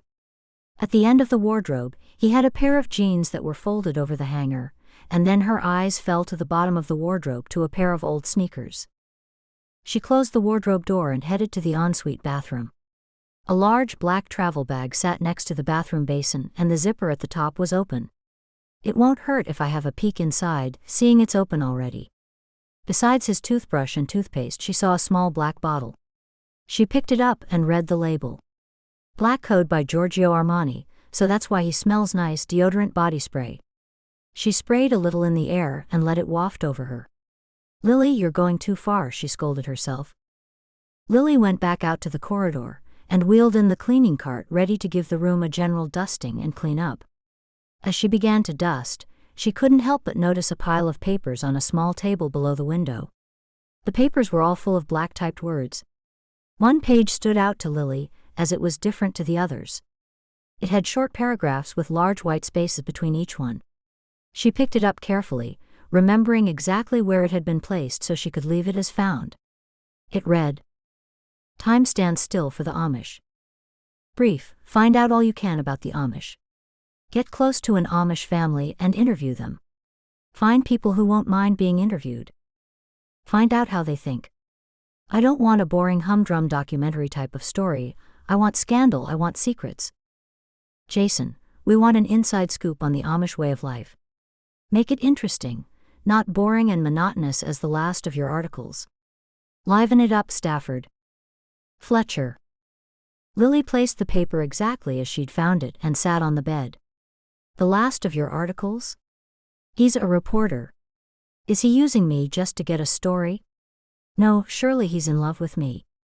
If he's in love with me, why didn't he tell me he's a reporter? He told me he was in the exporting business. He lied to me. He is clearly a man with no principles." Lily quickly finished cleaning his room and the other rooms with lightning speed. All she wanted to do was get away from the B&B as fast as she possibly could. She hoped to be completed and out of there before Jason had a chance to see her in the building. Once she left the B&B, she headed back to the restaurant, wishing that she'd had a look at the rest of the papers lying on the table. Maybe he was halfway through his story. Maybe he named her in the story. Surely the love she felt in her heart was real. Or did he fool her? He's a lot older, and he may have known how to make me think I was in love with him, so I would tell him everything. That's why he was so anxious to meet my family, so he could ask them questions. It was clear to Lily that she'd been a silly little fool. She couldn't even bring herself to tell Verity what she'd found in his room once she'd finished the cleaning. Most likely, Verity would have chastised her for snooping anyway. Lily did not want to see Jason again, but they had arranged to meet briefly after she finished work that evening. She decided she would just slip out the front door of the restaurant and have Faith lock up behind her rather than go out the back door as she usually did. That way she could avoid him completely. As planned, Lily stepped out the front door and hurried down the darkened road to her house. A couple of times she looked behind her and was pleased to see no sign of Jason Stafford. Lily's heart raced as she wondered what stories he might print about her. At least she hadn't brought him home to meet her family. She would have been more heartbroken if he used her family in his story. Her mind searched all the things she had told him about herself and the Amish. Then her thoughts turned to how upset the bishop would be with her if he found out that she had been speaking with an English reporter. Never in her whole life had Lily felt more stupid. She thought Jason Stafford was in love with her, and worse, she thought she'd been in love with him. What a silly fool she was. What if he writes words that I've said to him? He could be writing a story about Amish girls in love, what they do and what they say. No, surely not, that would be very cruel, she thought. She pulled her black coat tightly around herself, as though that would help shield out thoughts of Jason Stafford. Finally, the dull glow of the gaslights in her house came into view as she walked around the darkened bend in the road. Lily had never been more pleased to walk into the safety of her house, away from Jason Stafford, and away from whatever way he could make a fool of her. Chapter 9. There is no fear in love, but perfect love casteth out fear. Because fear hath torment. He that feareth is not made perfect in love. 1 John chapter 4 verse 18. She stood me up. Jason hung on to the other end of the phone desperately, hoping his friend would offer him some good advice. There was silence for a moment. Hello, who's this? Benny, you know very well it's me. Benny laughed. So your Amish girl stood you up? She's not my Amish girl, not yet anyway, but yes, she stood me up. Maybe you're not her type either. Benny laughed again. Stop laughing. I'm serious here. Jason waited until Benny stopped laughing. I've got real feelings for this girl like I've never had before. Jason paused, in case his friend was going to say something. When he heard small chuckles from Benny, he said, Are you going to be serious? Or should I phone a real friend? Benny coughed and cleared his throat loudly. I'm sorry. I'll listen and try my very best to be serious. Jason kicked off his shoes and leaned back into the couch and sighed. Thank you. How's the story going? Jason inhaled deeply. He had spent too much time thinking about Lily and spending time with Lily, and not enough time on his story. It's not really going at all. I found a family who has agreed to talk to me. They're giving me loads of information, but I haven't figured out how to put it into a story yet. How about a story about a non-Amish man who falls in love with an Amish woman? Jason was surprised Benny was not laughing, and wondered if he was being serious at last. Benny, you're not helping me. I'm sorry, but think for a moment, that must happen a lot. Non-Amish people falling in love with Amish people. What happens? Do people become Amish to marry the one who they have fallen in love with? Or do the Amish ever leave? The old couple I've been speaking with have had children who've left. I guess a lot of them would leave. Yes, I bet a lot of them leave, but not many would join up to the Amish. Jason sat forward. Well, can you think of a different story angle? That's a bit close to my situation with Lily. I wouldn't want her to think I'm using our situation to further my career. She won't even see the story. The Amish don't read newspapers or magazines, do they? That's not the point. I'd know. All right. Now let me see if I can think of another angle. There was silence from the other end of the phone for a few moments before Benny said, Nope. Can't think of another thing. Unless you come across a scandal like underage marriage or bigamy, possibly abuse of some kind. Abuse always sells a story. Jason put his hand to his head. That's not the Amish. All right. Don't sound so defensive. I'm not defensive. It's just that after spending time with the Amish, I know that they have principles and a strong moral and ethical code. You sound like you're a crusader for the Amish or something. After a minute of silence, Benny said, Well, I can't help you any further, buddy. I can't think of any other story angles. Jason hated it when Benny called him buddy, but today he had more problems than that on his mind. That doesn't matter. I wasn't really calling you about that anyway. I was calling because she stood me up, and I don't know what to do. I can't call her because she doesn't even have a cell. Imagine that, not even having a cell. Maybe she just doesn't like you anymore. Jason heard in Benny's voice that he was stifling a chuckle and decided to ignore it. No, it's not that. I just know it's not that. She wouldn't have forgotten either. We're both smitten. Well, I thought we both were. Get a grip on yourself. You're sounding like a crazy man again. I don't care what I sound like. What do you think I should do?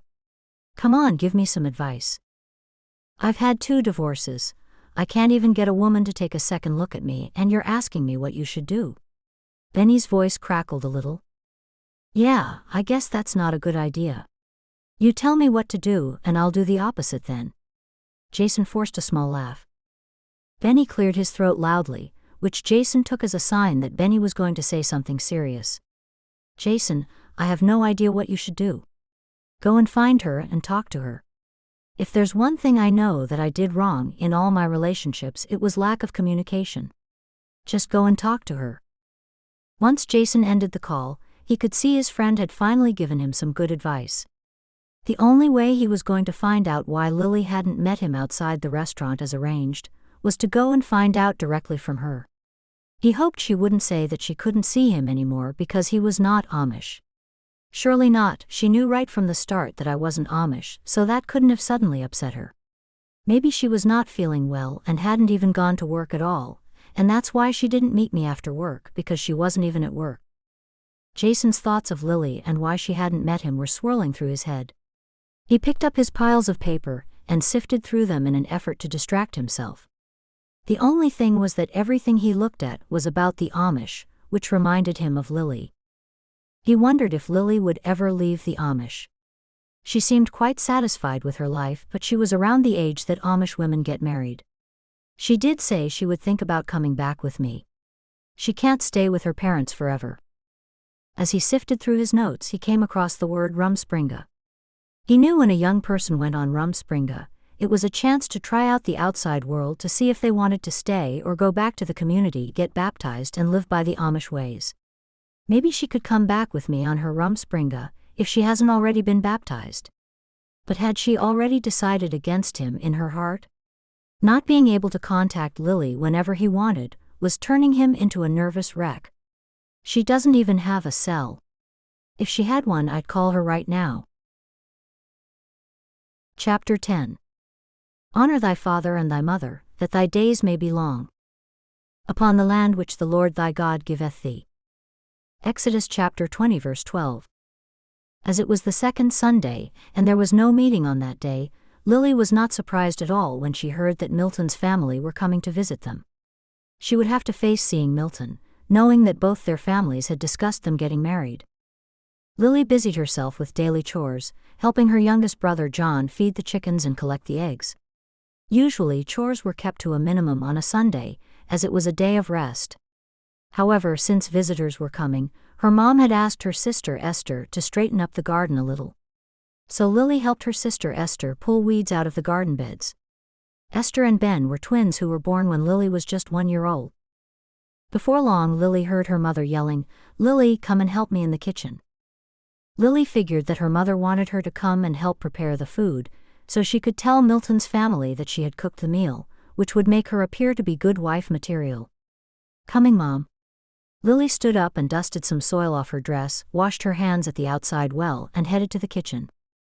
"What are we cooking?" "After I finish baking the bread, we can both make the snitz pie. We're just going to have a simple lunch of cheese and cold cuts." That sounds nice. Maybe she was wrong about her mom wanting to impress Milton's family with her cooking skills. Cold cuts and cheese are hardly going to show off any of my cooking skills. But then again, it is Sunday and mostly Mom prepares the Sunday meals beforehand, so she won't have to do too much work on a Sunday. She wanted to talk to her mother about Jason, but knew she would not be able to bring herself to mention his name to her. Lily continued to help her mother in the kitchen, and the silence between them was clearly evident. Her mom and dad were obviously setting up this visit to push her together with Milton. She hoped that the visit would not be too awkward for anyone else, as it was already awkward for her. They're here. Lily's little brother came running into the house announcing the arrival of Milton and his family. Lily watched them get out of the gray buggy. It was only Milton and his parents, none of his siblings had come. This is getting worse by the minute, Lily thought. Lily's parents were both outside greeting them, so Lily went outside to join them. A moment later, the two sets of parents went inside, leaving Milton and Lily standing outside the house. Lily had always liked Milton. He was pleasant to look at and he was nice to everyone. They looked at each other for a moment before Milton said, "Do you want to go for a walk?" "Yeah, okay." Lily knew they had some time to fill in before lunch, and she would rather talk to Milton alone than talk to him with his parents there. "I suppose you know that our parents have been talking?" Lily looked at the ground and nodded her head, and then Milton spoke again before she had a chance to say anything. So what do you think? Lily knew that she would have to face an awkward conversation today. She was grateful it was coming from Milton, and not from the both sets of parents having a round-the-table discussion. I think we should marry, but maybe we should spend some time together first. Would you come on a buggy ride with me soon? Lily could not stop her jaw from falling open. By the sound of what Milton had just said, he assumed that they would marry. Just because my parents want me to marry someone does not mean that I will, Lily thought. But at least she knew who he was, she knew his family and knew his background. One thing about Milton was that he was not a liar, as Jason was. Lily looked up into Milton's face. He had handsome clear blue eyes, his hair was fair and he was tall and strong. It wouldn't be a bad thing to spend some time with him, maybe go on a buggy ride or two. That sounds okay, she finally answered. Good, when will we do that? Lily fiddled with the string on her prayer cap. I work late nearly every day. I could go before work. Milton shook his head. No, I am up at daybreak until noon working in the field, so that wouldn't be a good time for me. My next day off is Friday. Lily tilted her head to the side. Friday afternoon? Yeah, that sounds perfect. I'll come pick you up Friday mid-afternoon. Lily smiled, and remembered why she had thought she was in love with him just weeks ago. There was something pleasant about Milton, and it was something more than his handsome face. As they walked slowly in the warm sunshine, Lily realized that she would have a pleasant life if she married him. If she married Milton, she would not have to leave the community or live far away from her family. As they walked up a little rise, her thoughts turned to Shane. The obstacle with Shane was that he was an Englisher. Lily was pretty sure that Shane liked her too, but while Lily enjoyed the conversations and laughter they had together, she knew that things would not work between them. So why had she had so much interest in Jason when he too was an Englisher? He clearly deceived me and lied to me. Jason is not even worth my time to think about him. Lily looked at Milton walking beside her and tried to give him her full attention. After a little while, they returned to the house so Lily could help her mother prepare the meal.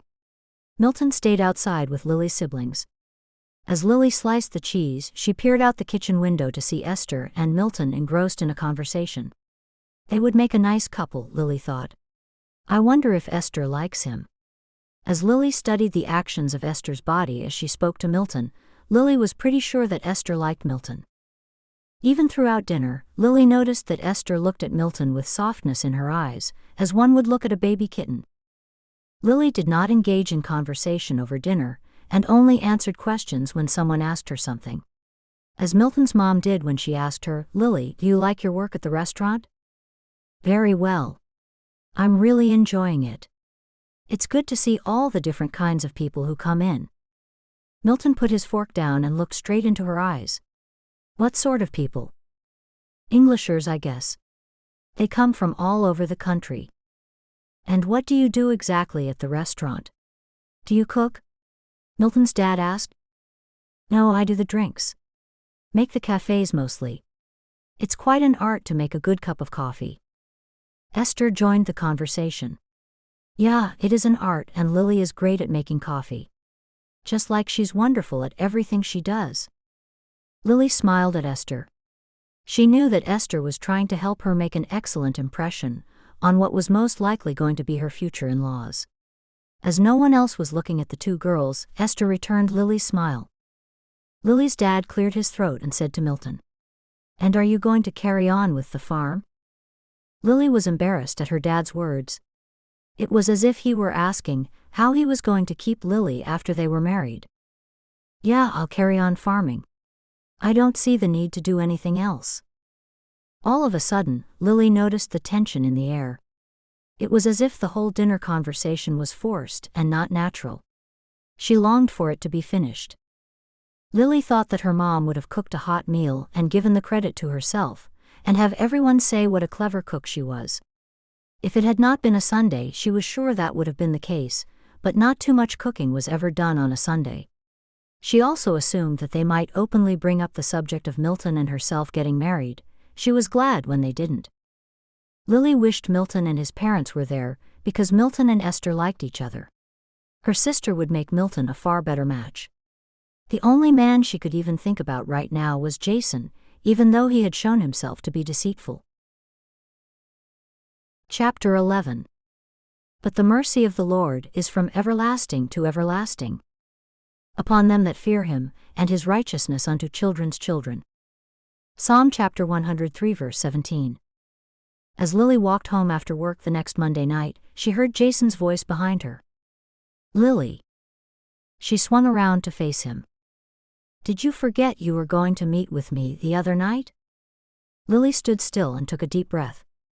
Jason, I know you are a reporter and only here to get a story. She stared at him, her eyes blazing as if defying him to say it wasn't true. Jason's shoulders dropped. How did you find out? I was filling in for one of Verity's cleaners and saw some paperwork in your room. So there is nothing left to say. Lily turned and walked, hoping he would leave her alone. She did not even care if he accused her of snooping, in fact she was glad that she had done it. Jason caught up with her and swung her around with his strong hands to face him. Lily, I didn't want to tell you I was a reporter because you wouldn't have spoken to me at all if you knew. That's true, I wouldn't have. Lily struggled to free herself from his grip. Please remove your hands from me. Jason released her immediately, and Lily walked away, leaving him standing behind her. She turned her head back to him briefly and said, I don't appreciate being used. Jason hurried up to her and walked beside her. Lily, I wasn't using anything you've told me. I've got an old couple I'm interviewing. They've told me a great deal already. I wasn't using you for a story. Jason took a deep breath and let it out slowly. Is that what you think? Lily stopped in her tracks. You weren't? No, of course not. I wouldn't do something like that. What I feel for you is real. Did you think I was making it up when I told you how I feel about you? Lily nodded. When I saw that you were a reporter, I knew you'd lied to me and thought you were using me to get a story. Lily examined his face. Who is the old couple? Jason let out a deep breath and put his hand to his forehead. They don't want to be named. They're only talking to me if I don't divulge who they are. They don't want anyone to know, and they said, especially not the bishop. Lily believed him. She also thought that he would tell her their names if she pressed him to do so. Okay, I believe you. You do? Oh, Lily, you had me so worried. Lily crossed her arms firmly in front of her. I don't like being lied to. Well, do you see? I desperately wanted to speak to you. Not to interview you or anything like that. After Jason looked at the dark road in front of them, he said, I'll walk you home. All right, just a little way. Lily was relieved and at the same time pleased that Jason was not using her for a story. Fletcher says you have to make the story interesting. Jason managed awkwardly. How much did you see? Just his letter to you. Jason picked up Lily's arm and hooked it through his. It was an email that I printed out. Anyway, I haven't figured out how to make the article interesting. He wants some scandal or intrigue. As Lily walked arm in arm with Jason, breathing in the cool night air, she couldn't help letting her mind drift to the fact that her parents wanted to marry her off to Milton. As well as that, Jason wanted her to go back with him and live in sin. Neither option suited her one little bit. What have you found out about the Amish that you didn't know already? I've got many lists. One list of beliefs. I've got a history of the Amish and just a few scattered pieces of information. Jason laughed. No scandal. I admire how the Amish live, though. You do? Yes, I admire their sense of community and their closeness with their families. Family is very important. They aren't worried about money, fame, or fortune. It's God and family where their heart is. He looked down at Lily. It's quite admirable. Lily smiled back at him. Maybe God was working on Jason if he could see good in the Amish ways. Are you sure you believe me completely, Lily? I feel very bad for lying to you, but now you know my reasons. I don't like lying, but I understand why you did it. I suppose I can forgive you as long as you. She stopped walking, and when he stopped as well, she said, as long as you don't put me in your story. I've already said I wouldn't do that. As they continued walking, Jason asked, Do you think I could meet your parents? You're a reporter. They wouldn't like that, and you're also an Englisher. Lily did not like to be blunt, but there was nothing else for it.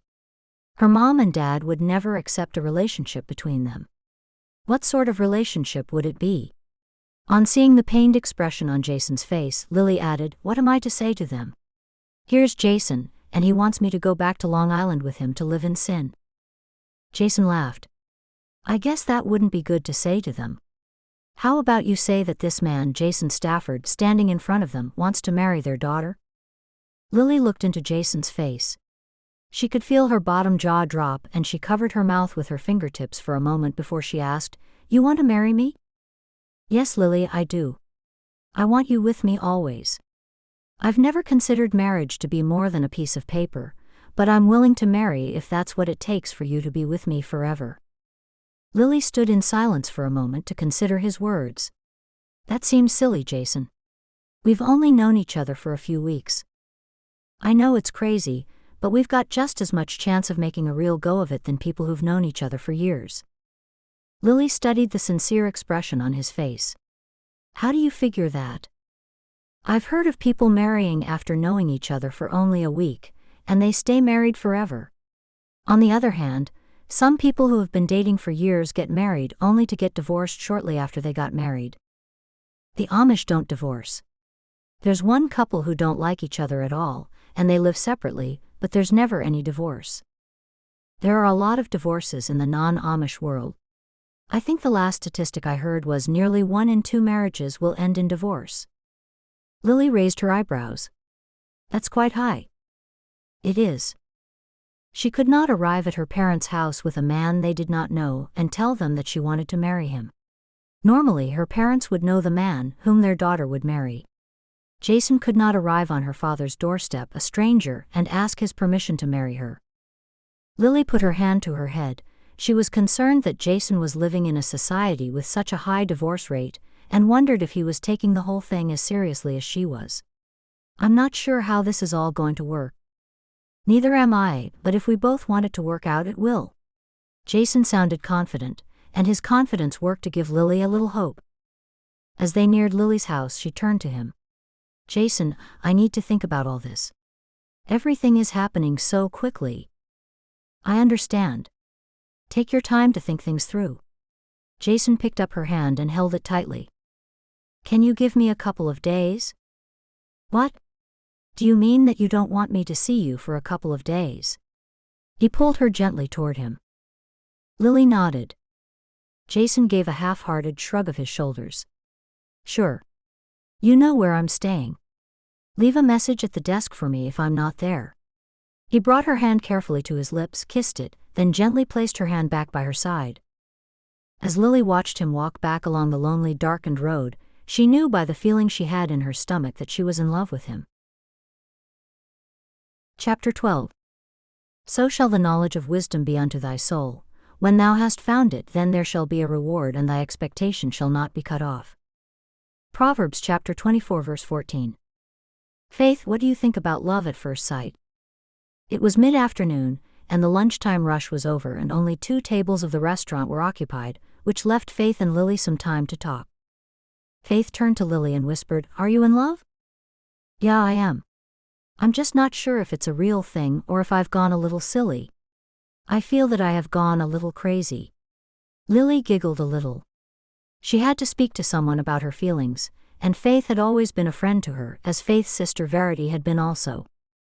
"Who is he? Do I know him?" Faith asked. "He's an Englisher and you don't know him. You might have seen him here in the restaurant. He's been in a few times, but maybe not when you were here." "Yeah, I think I have. I remember seeing a man speaking to you. He had dark hair and was fairly tall? Could that be the one?" "Yeah, that sounds like him. He looked very nice." "To answer your question about whether I believe in love at first sight." Faith was silent for a moment as she stared into the distance. "I believe that it can happen." "You do?" "Yeah, of course. When you know, then you know." It occurred to Lily from Faith's reply that she too could be in love. Lily made a mental note to find out later who Faith loved. Right now, Lily was determined to have Faith's point of view over her own situation. "But he's an Englisher." The girls were interrupted by one of their customers who approached to pay his tab. Once Faith had fixed him up, that left only one table in the restaurant occupied. Faith turned back to Lily. I guess love is love, and it does not recognize Amish or English. Yeah, but what do I do? Lily looked around to make sure no one could hear her speak. He's asked me to marry him. Faith covered her mouth with both hands. Really? Yeah. Lily nodded. So soon? Lily nodded again. Faith looked thoughtful before she asked, so your parents don't even know about him? Lily shook her head. Never seen him. Not at all. I don't know what to do. I feel like I'm in love with him. It's like being with him is the only important thing in the world, but it all doesn't make sense. Faith stared at Lily as if urging her to continue. He's English and there's nothing I can do about that. Mom and Dad will be upset, and I would never be able to tell them about him, ever. Could you ask Ben's advice? Lily nodded slowly. I suppose I could. He might even help you tell them about Jason. The thought of telling her parents about Jason, even with her brother's help, made Lily hot and prickly. She was sure she might have even broken out into a rash. Have you ever been in love, Faith? Faith scrunched her eyes closed, then she laughed. Well, there's this one boy I like. I knew it. Lily laughed as well, while trying not to laugh too loudly because there were still customers in the restaurant. Who is it? Don't tell anyone, will you? Lily shook her head. No, I won't tell one person, not one. So who is it? It's your brother, Ben. Faith giggled and stared anxiously into Lily's face. Lily put her hand up to her mouth. Really, Ben? Faith nodded. Lily was a little surprised that someone might actually think of her brother in that way. Oh, Faith, I'm so happy.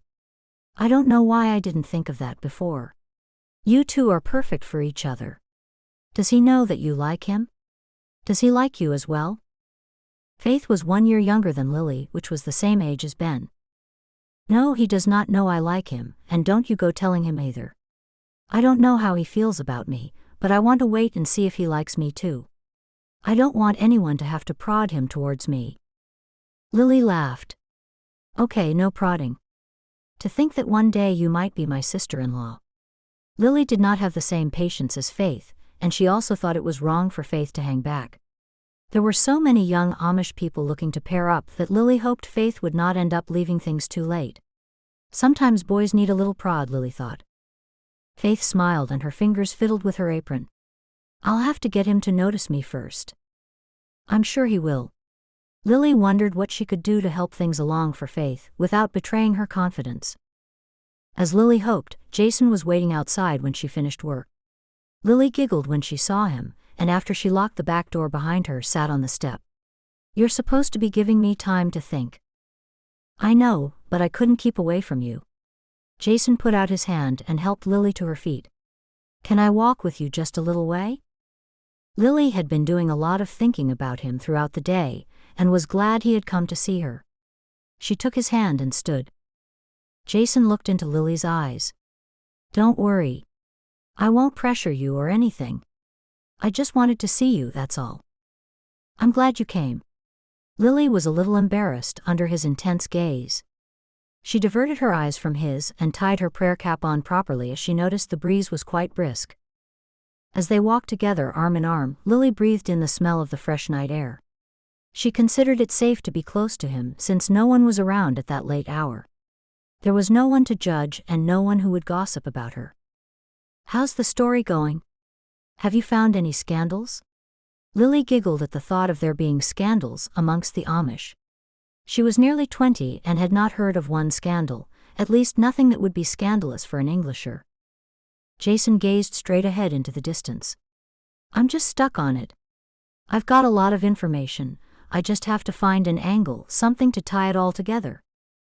I wish I could help in some way, but I can't. I don't know any scandals, and if I did I probably wouldn't tell you. Lily giggled again. I'm sure you'll think of something. He stopped walking and looked down into Lily's face. I hope so. I have to get back soon. I can't stay here forever. Lily did not want even to think about him not being around.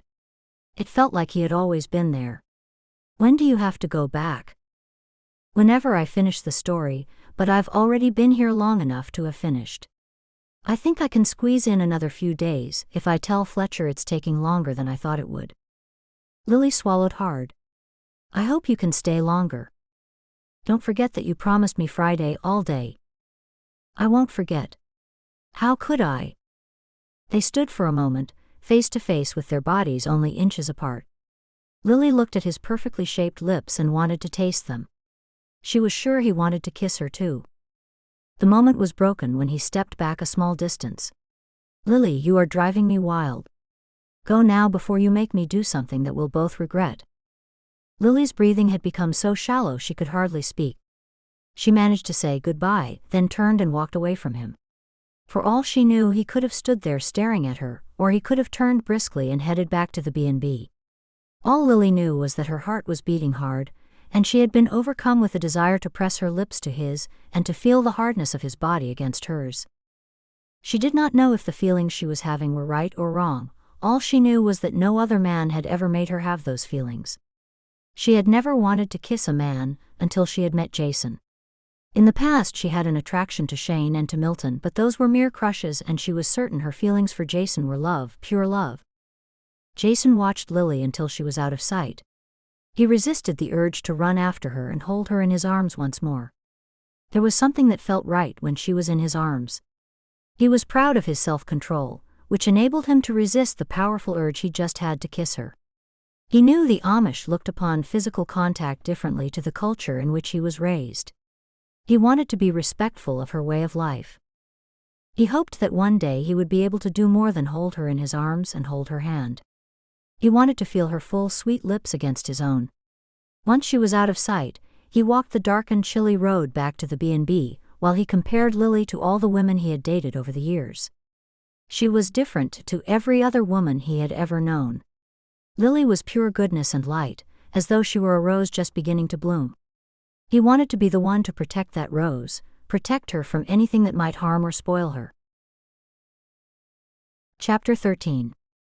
Blessed be the God and Father of our Lord Jesus Christ, which according to his abundant mercy hath begotten us again unto a lively hope by the resurrection of Jesus Christ from the dead. 1 Peter chapter 1 verse 3.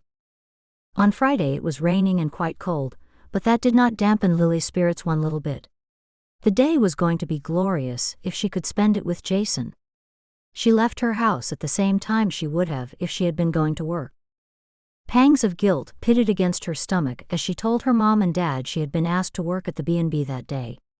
Although Lily was against the concept of fibbing, she saw that telling a small fib would get her out of a lot of questions about where she was going and with whom. Anyway, it was such a small fib that Lily was sure it would hardly matter at all. Luckily, it stopped raining moments before Lily stepped outside.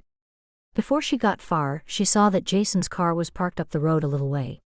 As she neared the car, he opened the door and stepped out. "What are you doing? This is way too close to the house. They might see you." Her tone was harsh. He smiled, pointed to the passenger side door as if ordering her to get in quickly. "I thought it would rain again, and I didn't want you to get wet." Lily got inside the warm car, and when Jason got in beside her she said, "Thank you for coming to fetch me. I didn't mean to sound like I was ungrateful. I just don't want my parents to know about you just yet." Or ever, Lily thought. She did not even want to think about having to tell them about Jason, even though she knew that she would have to tell them one day. She fastened her seatbelt and flashed a smile at him. Jason just smiled back at her and started his car. "Now, where are we going today?" "It's a good rainy day for a drive, and I didn't finish showing you all the farms last week." "Sounds good to me, and we can find somewhere nice to have lunch." Lily was again overcome with the same feeling she always had when she was with him. It was a feeling of safety, love, and comfort all mixed up together. She could spend the rest of her life with him, even though it should have been too soon to know such a thing. None of it made any sense. It didn't make sense because they had only just met, and it didn't make sense because he was English and lived a long distance away from her. Jason turned to her and said, "You know, it doesn't matter if we don't do anything or go anywhere. I'm just happy that I can sit here with you." Lily felt heat rise in her cheeks as she stared into his eyes. She had the same feelings. She could just sit silently in his warm car and watch the rain fall while holding his hand, and she would be happy. She was embarrassed to admit she felt the same way, so instead she said, "Go up this road and turn right." She wished she could be brave enough to tell him how she really felt. He smiled at her in a way she was sure he knew what she was thinking. He turned onto the road and followed her directions. "It's a shame it's raining because we could have had a nice walk in the fields." "We can't let a little rain stop us from doing that," Jason said. "Really? You want to walk in the rain?" Lily found Jason exciting to be with because he was always spontaneous and funny. "I like rain." Jason wound down the windows briefly to let a little rain come through. "I thought you would have liked it too." Lily laughed.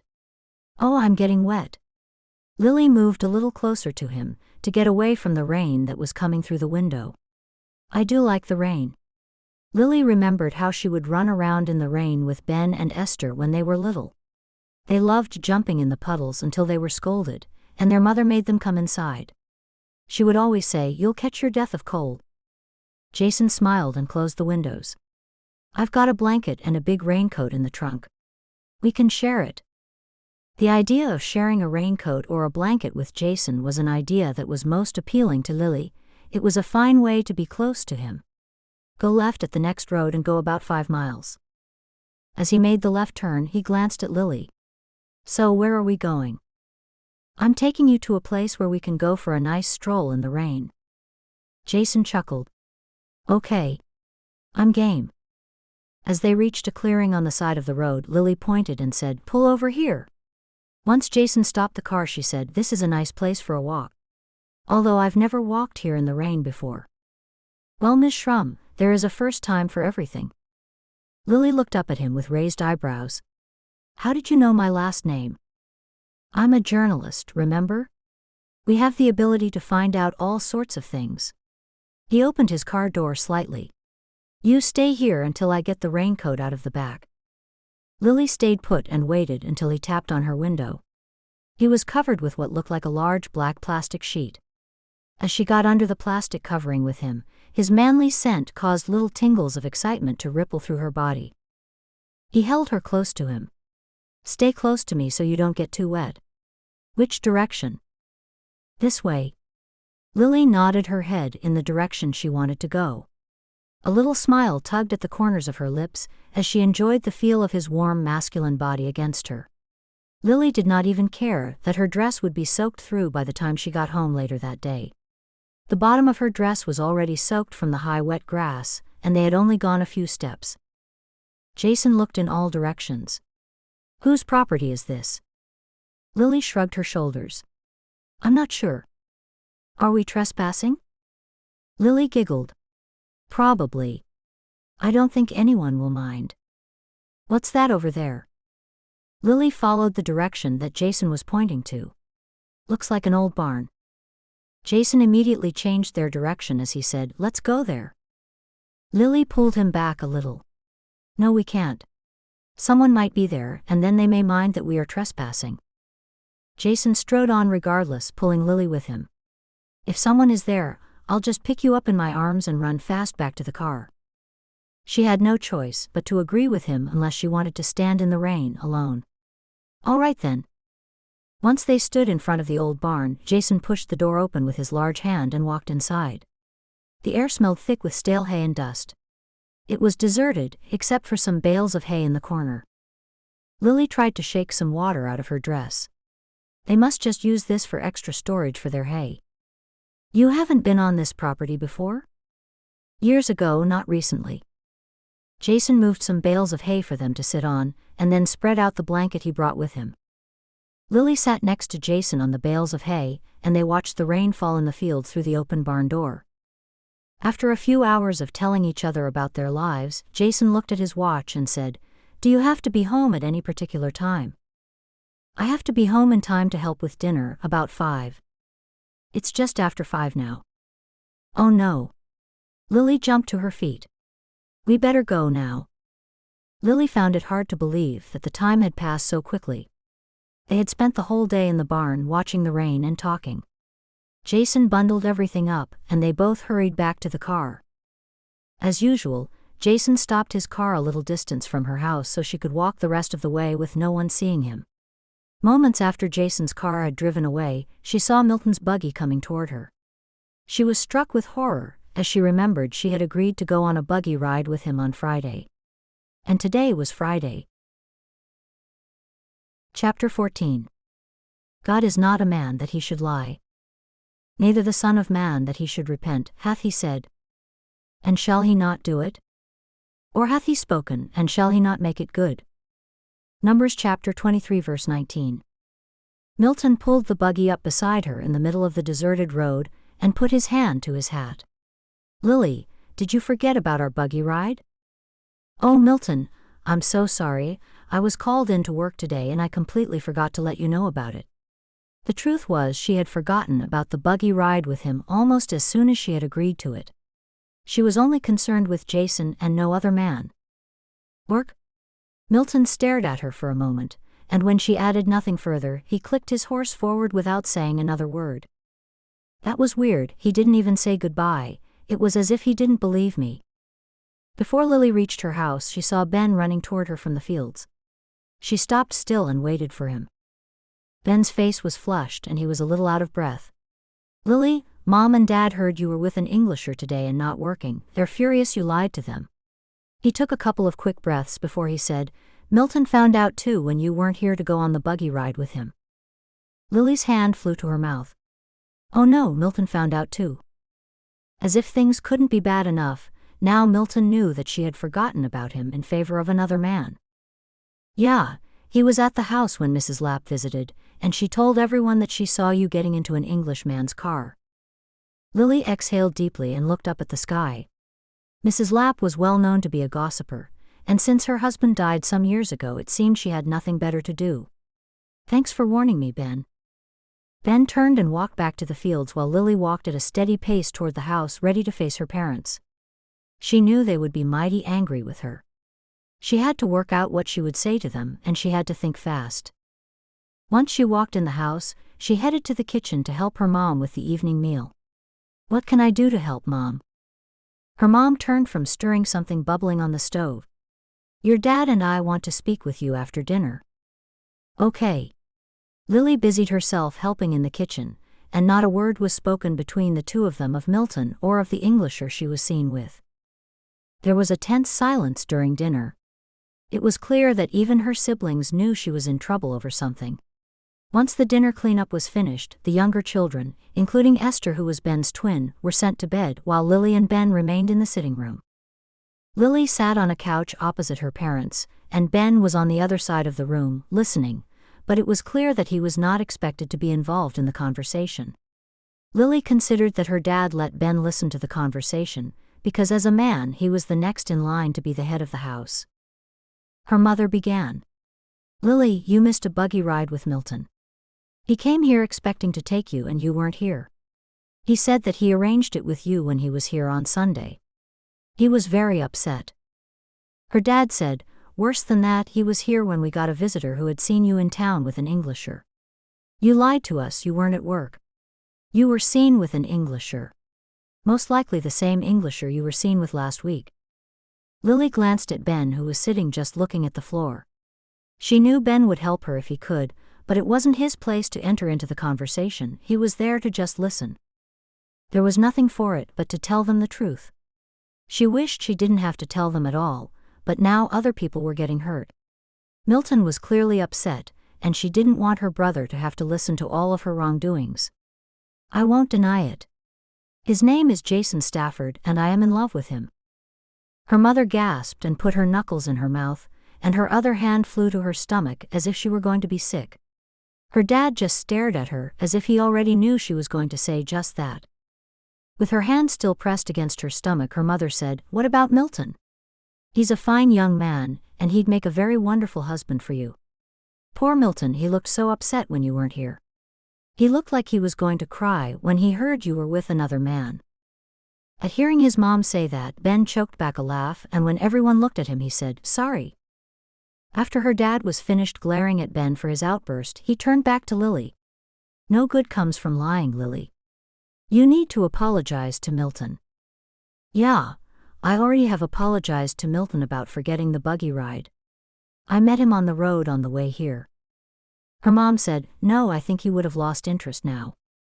He was very upset. She wanted to tell her parents that she did not mind in the least if Milton had lost interest in her, because she certainly had no interest left in him at all, but she held her tongue. Lily had no desire to see Milton again, and besides that, she wanted to spend all of her free time with Jason. Lily looked over at Ben, who was still sitting with eyes cast downward. Then she looked back at both parents, took a deep breath to give her courage, and said, he wants to meet you. The Englisher? Her dad rubbed his beard. Lily nodded. Yeah, that would be a good thing. Her father's tone was firm. What? Her mother shrieked and looked accusingly at her husband, then back to Lily. Her mother's face screwed up and she looked like she was going to cry. Milton will probably never give you another chance. Good. Now we should meet this young man, her father said, ignoring the distraught words of his wife. Lily nodded, but her eyes dropped to the floor. Young? He's not young though, that will most likely be another cause for them to be concerned. He's a lot older than me, as well as not being Amish. Lily pulled her gaze from the floor and looked straight up at both parents. When would you like to meet him? Sunday morning before the meeting. That's a little early, isn't it? Her dad put his hands on his tummy and interlocked his fingers. You said that he wanted to meet us, and that's as good a time as any. Their meeting started at 8, so that meant that Jason would have to be at their house by around 7. Lily had no idea whether or not Jason was an early riser. Was this some sort of a test for Jason? Lily could not figure out what her father was up to, wanting to meet Jason so early in the morning before their gathering together. Her dad looked at her with a wooden expression. Lily assumed it was either that time or no time at all, whether it was convenient or not. All right, I'll let him know to be here at about 7 on Sunday morning. Her dad nodded as her mother cautioned, that does not mean that we approve. We only said that we would meet him. I know, Mom. Lily's voice quivered and she found it hard to speak. Can I be excused now? She stood to her feet and clutched at her throat. Yeah, her dad said. It was much earlier than Lily usually went to bed, but she needed to get away from her parents through fear they might ask her more questions. Questions such as what work does he do?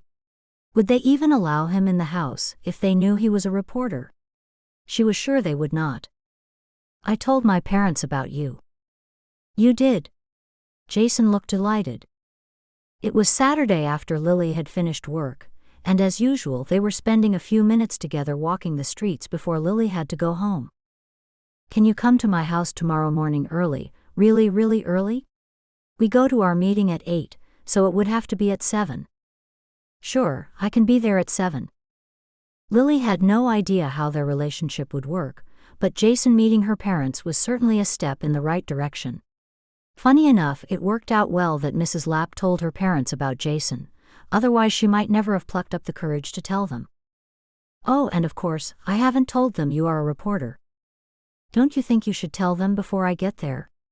I don't want them to think I'm deceiving them or keeping something from them. No, I'll blame myself if it comes to that. I just want them to get the chance to meet you. If they know you are a reporter, they will most likely want nothing to do with you. Jason laughed, and little creases formed around the corners of his eyes. Do you see now why I didn't tell you straight away? Lily leaned in closer to the hardness of his body. Yes, I do. As Jason put his alarm clock on for 6:30, he wondered what Lily's parents were like and whether they would approve of him. He was pleased that at least he had the chance to meet them, and let them know that his intentions toward their daughter were honorable. From what he had learned from the Schroeders, many Amish parents have children who are no longer living in the community and their parents still maintain a relationship with those children. That meant that if Lily did marry him and leave the community, at least she would not be ostracized from her parents or the rest of her family. Chapter 15. Trust in the Lord with all thine heart, and lean not unto thine own understanding. In all thy ways acknowledge him, and he shall direct thy paths. Proverbs chapter 3, 5-6. Lily looked out the window and saw Jason arriving in his car right on time. Lily ran out to meet him and walked inside with him. Her parents were in the main living room, and they stood to meet him. After Lily introduced them, they all sat down. Her mom had already made hot tea and cookies, and it was laid out on a small table in front of them. Lily was digging her fingernails into the palm of her hand. She knew that their meeting with Jason would end abruptly as soon as they found out that he was a reporter. "Where do you live?" her father asked. "I live in Long Island. I'm here for work. I need to tell you something up front before we go any further." Jason looked from Lily's mother to Lily's father, then continued speaking. "I'm a journalist, but I am not using Lily for a story, and I am not here today to use any information about your family in a story." Lily's mother rose to her feet. "Reporter?" Her dad shot his wife a look that said, "Sit back down." There was something about her father's look that commanded authority. Once she obeyed him and sat back down, he turned back to Jason. "I appreciate your honesty." Although her mom sat back down, she sat on the edge of her seat, as if she was getting ready to spring to her feet at any moment. Jason continued, "I have met an Amish family who are talking to me and giving me some information, but they don't want to be named." "I understand. How long are you here for?" "I'm supposed to leave when I finish the story, but with my job I can live anywhere because I travel a lot. I can send my pieces in over the internet." Jason shot a smile at Lily. "Do you believe in God?" Jason shook his head. "No, I don't believe in God." Lily squeezed her eyes shut tightly. She had never thought to ask about his belief in God. She assumed that everyone believed in God, or even the possibility that God exists. Her mother leaned further forward. "You are an atheist." "I've never thought to give myself any kind of label, but I suppose if I had to think about it, I would have to call myself an atheist." Lily's dad looked directly at Lily. "Did you know this?" Lily shook her head. "No, I did not know." She turned to Jason. "You don't believe in God just a little bit? You don't think that God created the world?" "I just want to be honest. I don't want to upset anyone. When I was young, I believed in Santa Claus and the Tooth Fairy, then I found that they were just stories. It's just my opinion, but I think the whole God thing is like that too, just a story that is made up to make people feel better." He looked directly into Lily's eyes. "That's my honest opinion." Lily stood up quickly and narrowed her eyes. "Jason Stafford, don't you think that would have been an important thing to let me know? You must know basic things about the Amish by now. You didn't think it important to tell me you don't believe in God, not one little bit?" Jason stood to his feet and reached out to touch her and then pulled back his hand before it reached her. "Lily, don't be upset. I don't mind what you believe. Why is it so important what I believe?" Lily looked at both her parents who were still seated, and she felt like a fool. She had brought an English man into their house thinking that she actually had a future with him, only to find out that he did not believe in God one little bit. There was no way she could marry a man who did not believe in God. Lily had never thought that such people existed who thought as Jason did, that God was a fairy tale. She folded her arms across her chest and jutted out her chin. "You should go, Jason." "Lily." Jason followed Lily with stooped shoulders as she walked to the door. Once they were both at the door, Lily said, "Jason, it will never work out between the two of us if you don't believe in God." Lily noticed Jason's beautiful eyes, usually so full of light, were now dull. "Lily, I can't change what I believe." Lily shrugged her shoulders. "Neither can I, I'm sorry, Jason. It's my fault. I should have asked you of your beliefs sooner. You knew I wasn't Amish. I thought that was the only important thing." Lily's mom and dad came and stood behind her as she spoke to Jason. "No, I thought everyone believed in God at least a little bit, or believed in his existence even if they didn't believe that he created the world." Jason looked over her shoulder to her parents. He leaned in and whispered to Lily, "We can work things out." "We cannot work things out at all, Jason. Not at all. Please go and I can never see you again. Please don't wait outside work or anything to see me, and don't come into the restaurant. No matter what my feelings are toward you, it is wrong for a believer to be with an unbeliever." Jason nodded to Lily's parents and without saying another word walked out the front door toward his car. Lily closed the door and ran up to her room without even looking at her parents. She knew they thought she was better off without Jason. When she was in the safety of her small bedroom, her tears flowed freely. How could she have ever had such strong feelings about Jason only to find that they were so severely mismatched? She was humiliated that she had to find out that he did not believe in God in front of her parents. She thought she was so grown up being in love, and now she felt like a stupid, hopeless, and foolish child. How quickly things turn around, she thought. One minute I'm in love, and think that somehow things will work out for both of us, and the next minute I can see that things never even had a chance of working out for us. There was a gentle knock at her door. "You don't have to come with us today. Stay at home if you want to." Her mom's voice was full of understanding and sympathy, which made Lily feel even worse. "Thank you, Mom. I will stay home." There was no way Lily could have gone to the meeting today, as if nothing at all was wrong. How would she face Mrs. Lapp, who had gossiped about her to her parents? How could she face Milton and his parents? Surely Milton would have told his parents that he'd arrived to take her on a buggy ride, only to be faced with Mrs. Lapp telling him that she was seen in town with an English man. Lily knew she would have to face them all at some point, but was grateful that today would not be the day. Jason arrived back at the B&B, after Lily had told him they had no future together. He could not lie and pretend he did believe in a God that he hadn't seen or heard, and who had never done a thing for him. His first thought was to phone Benny, but he could already hear the laughter Benny would give as soon as he heard that the Amish girl rejected him. Jason gathered his thoughts quickly. "There's only one thing I can do. I'll abandon the story, go home, and hope Fletcher doesn't give me the sack. I'll go to the Schroeders tonight to thank them, and tell them I have to put the story on hold for a while."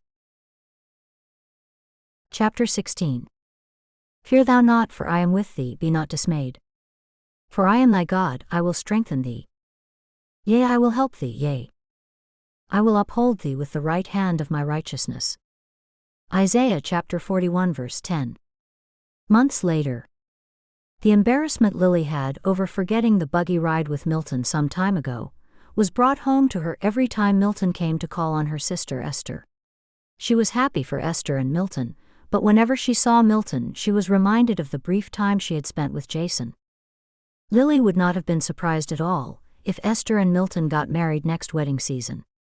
It had taken Lily weeks to convince Esther that she did not mind at all that Milton was courting her rather than herself. Lily could not help but wonder if God had used Jason as a tool to drive Milton and herself apart, so Milton could discover it was her sister Esther who would make a better match for him. Esther and Milton had started speaking to each other the day Milton and his parents had visited the house many months ago. Lily knew at once that Esther liked Milton when she saw them talking together, so it really did not come as a surprise to her when she found they were keen on one another.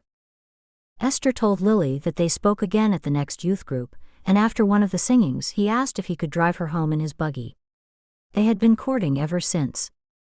Although Lily and Milton never spoke, they tolerated each other's company.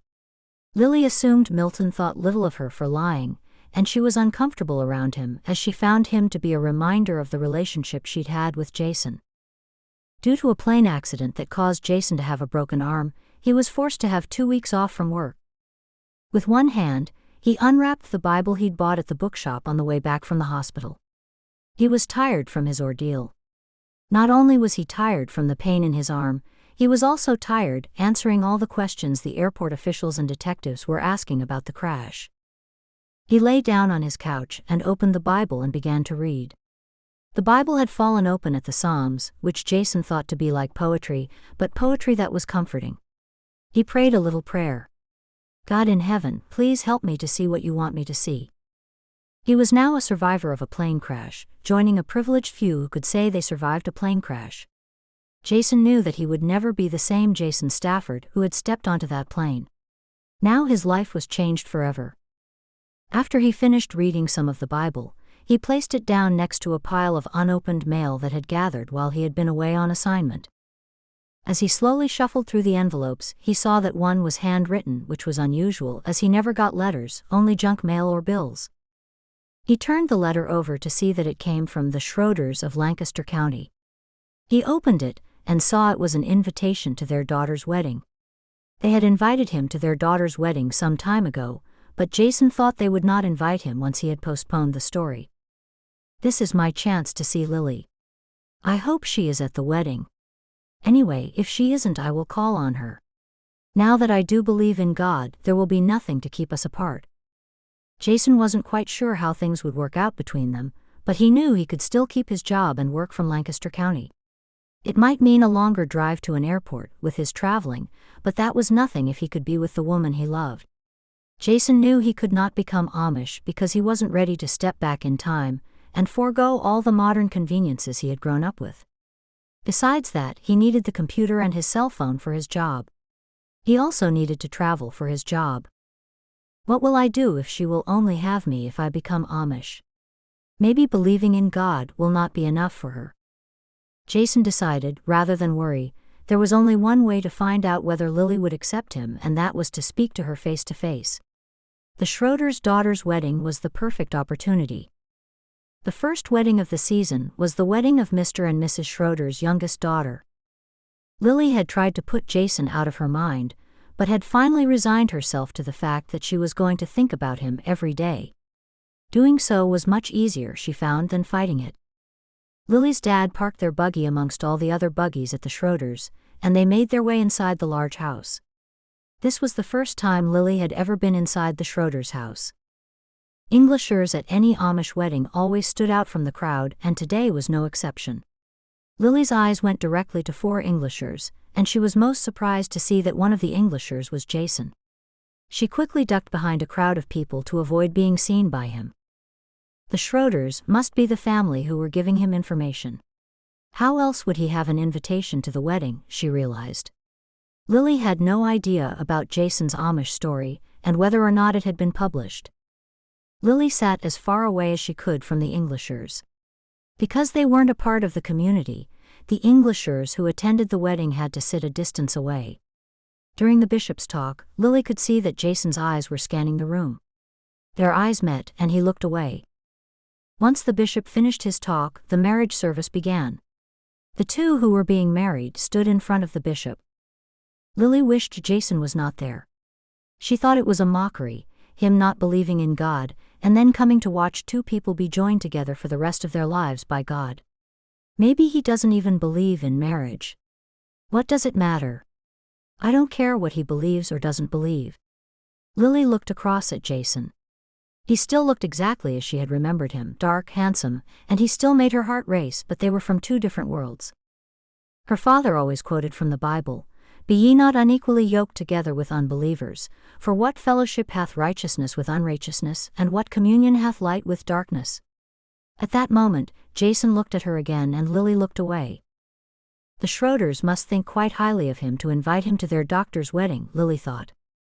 Half an hour later, the 2 were pronounced married, and Lily had missed the ceremony as she was lost in thoughts of Jason. Not long after, everyone stood, as the wooden bench seats would now be rearranged for the first of the meals. Lily saw that Jason was making his way quickly toward her. She had nowhere to run and nowhere to hide, so she could not avoid speaking to him.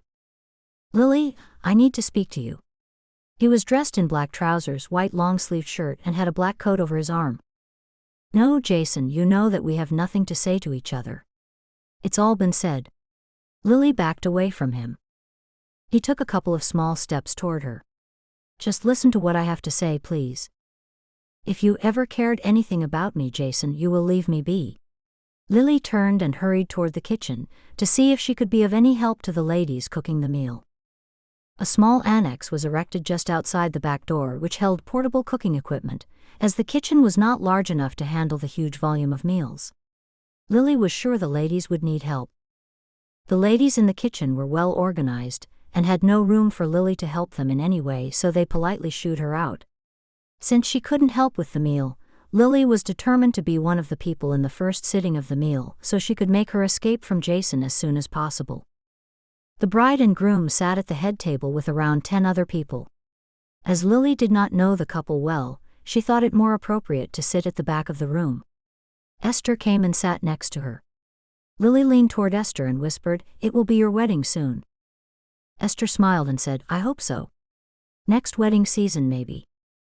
Often Amish couples courted in secret, But both families knew of Esther and Milton's courtship, and both families were happy about their choices. Lily knew Milton's family was happy with Esther, because of the amount of time Lily spent with Milton's mother. Milton's mother was well known for making marvelous quilts, and she spent a lot of time with Esther showing her how to sew them. Lily was quite hungry and filled up on the roast chicken, mashed potato, gravy, and roast vegetables. She tried to concentrate on the food rather than think about Jason. Once dessert came, Lily had no room for the puddings or the ice cream, but she did manage to fit in a piece of wedding cake which had a lot of buttercream. She hoped her parents would go home after the first meal and not wait for the second meal. Although she always enjoyed the singing and the game playing between the two meals, and would hate to miss out on those, she still wanted to leave. As Lily spooned the last piece of cake into her mouth, she was still doing her best to keep her gaze away from Jason. The 4 Englishers, including Jason, were sitting at a separate table, as Amish don't eat at the same table as Englishers. Lily looked over at her brother Ben, and noticed he was looking in Faith's direction. Lily could not help but smile. It appeared that maybe her brother possibly returned Faith's interest. At least someone looks like they'll be happy, she thought. She would not wish the pain that she had gone through on anyone. To know love, and to have it suddenly taken away, was a hard thing to endure. The fact it was Jason's own beliefs that kept them apart made the situation worse. Sure, he was older and he wasn't Amish, but both of those things could have been overcome. His lack of his belief in God was something that could never be worked out or overcome. Lily's entire life was all about God, living for God and trying to be the person that God wanted her to be. How could she share her life with someone who did not understand the very core of the person who she was? Lily looked at the Schroeder's doctor and her new husband, and wondered whether the most important thing in a marriage was love, or whether it was the shared love of God that was the important thing. She wondered if any man and woman had the love of God, could they perhaps make a comfortable marriage together? Chapter 17. The Lord is my light and my salvation, whom shall I fear? The Lord is the strength of my life, of whom shall I be afraid? Psalm chapter 27 verse 1. Once the first sitting of the meal was over, Lily wrapped her black coat around her shoulders and went for a wander outside. Many other people were outside talking, and small children were happily running around. She wasn't long outside when, out of the corner of her eye, she saw Jason marching toward her. As she turned to face him, she noticed he was taking his black pullover away from his arm to reveal a plaster cast on the lower portion of his arm. His fingers peeped out from the end of the plaster. "What's wrong with your arm?" "That's what I wanted to talk to you about, Lily. I was in a plane crash a few weeks ago." Lily opened her mouth in shock and her hands flew to her mouth. "A plane crash? Was it a bad crash?" Jason casually shrugged his shoulders. "No one was killed, it could have been much worse. We were lucky the plane was able to land, and we kind of crashed into the tarmac. There were 55 people with injuries, and none of them were serious ones." "That's awful. I'm glad you weren't hurt worse than that. Is your arm broken?" "Yes, but it wasn't a bad break. They said it was a clean one, so they just aligned it and put the plaster around it. It was swollen for about 3 days, but now it's back to normal and the cast will come off soon." Jason put his arm out and showed her that he could wiggle all his fingers. Lily put her fingers lightly against his fingers that were peeping out of the end of the cast. "Has it stopped you working?" "I had some time off, but luckily I can work around it. I bought a computer program I can speak into, and it types the words for me so I can still write. I'm not supposed to drive, but it's easy to drive because I can just rest it on the steering wheel." Lily's face twisted. She wanted to reprimand him for doing something he wasn't supposed to do, but if he hadn't, he would not be standing in front of her right now. "Is it painful?" "Not at all. It hurt when I was at the hospital, but since then I haven't felt any pain. Except maybe at night when I roll over and forget I have to be careful of my arm." Jason stepped in close to her and spoke quietly with his head hung low. "I don't want to talk about my arm, Lily." Lily looked down at the ground. She knew why he had come. He had come to try and talk her into going back with him. He put a finger under her chin and lifted her face so that their eyes met. "How have you been?" Lily found it difficult to look into his eyes, without all the buried feelings of love coming to the surface. She knew she should look away or risk her feelings coming under his control once more. She hated the fact that she did not like her life anymore without him. "I've been fine." Lily lied, she had not been fine. Without him there was no spark in her life. He stared down into her eyes for a moment before he asked, "Really?" Lily nodded enthusiastically. She did not want to let him know the power he had over her and her life. Jason's eyes turned up to the sky and he sighed deeply. "Oh Lily, I don't want to keep talking about the crash, but it was the worst experience I've ever had in my life. Good came from it though." Lily spoke in a small weak voice. "It did? It turns out I do believe in God. Or rather, the experience made me believe in God. Good came out of it for me." "You do, you believe in God now? How did you come to believe?" Lily's eyes grew wide as she listened to how the man she was in love with came to know God was real. Jason turned to look around and about them, and he nodded his head toward a quiet corner close to the barn. Once they both walked the few paces, he said, "As you know, I do a lot of flying for work. Anyway, I knew fairly early on in the flight that something just wasn't right." There was a loud explosion, and the plane started flying in a very awkward way. Jason straightened his back and took a slow deep breath, then continued. The pilot made an announcement that they'd lost one engine, which was no big deal from the way he was speaking, and I knew that planes have more than one engine. It kept flying strangely, and we heard nothing more until half an hour later they told us we were going to land and to get into the brace position. "What's the brace position?" "The brace position is what you do when the plane is about to hit something or crash." Both hands flew once more to Lily's face. "How awful. Then what happened?" An eerie silence came over all the passengers, and I looked at the old man I was sitting next to and he looked at me. Neither of us spoke to each other. As I assumed the brace position, I thought about you and I thought about God. I prayed to God that he would get me and everyone else in the plane out of there alive. Then we hit the ground. Jason closed his eyes for a moment, as if he were remembering the terrible incident. The noise was incredible, and so was the force of the impact. The impact was so violent that I could not even stay in the brace position, and my arms bounced up over my head. If it hadn't been for the seat belt, I would have been thrown out of the seat. Lily's legs went like jelly while Jason told her of his awful experience. She was tempted to put her arms around him and lean against his strong body, but instead she willed herself to remain planted solidly on her own 2 feet. Jason continued, "I think I blacked out for a moment. When I came around, I saw that the plane had broken into sections and I could smell burning fuel. I knew I had to get out of there fast. I found out later that we crashed into the tarmac at the airport at a speed greater than the normal landing speed, which is around 150 miles per hour. The fire truck was right there, and the firemen and airport staff managed to get everyone out alive. I'm so glad everyone survived." Lily looked up into Jason's face. She did not know what she would do if he had been killed. Maybe she should have gone back with him when he had asked her to. No, she was sure she had made the right choice staying with her family and in the community. It was hard for Lily to make a choice between her family and the man she loved. Jason laughed. "My pride was hurt. I found out that deep within me I do believe in God. I cried out to him instinctively."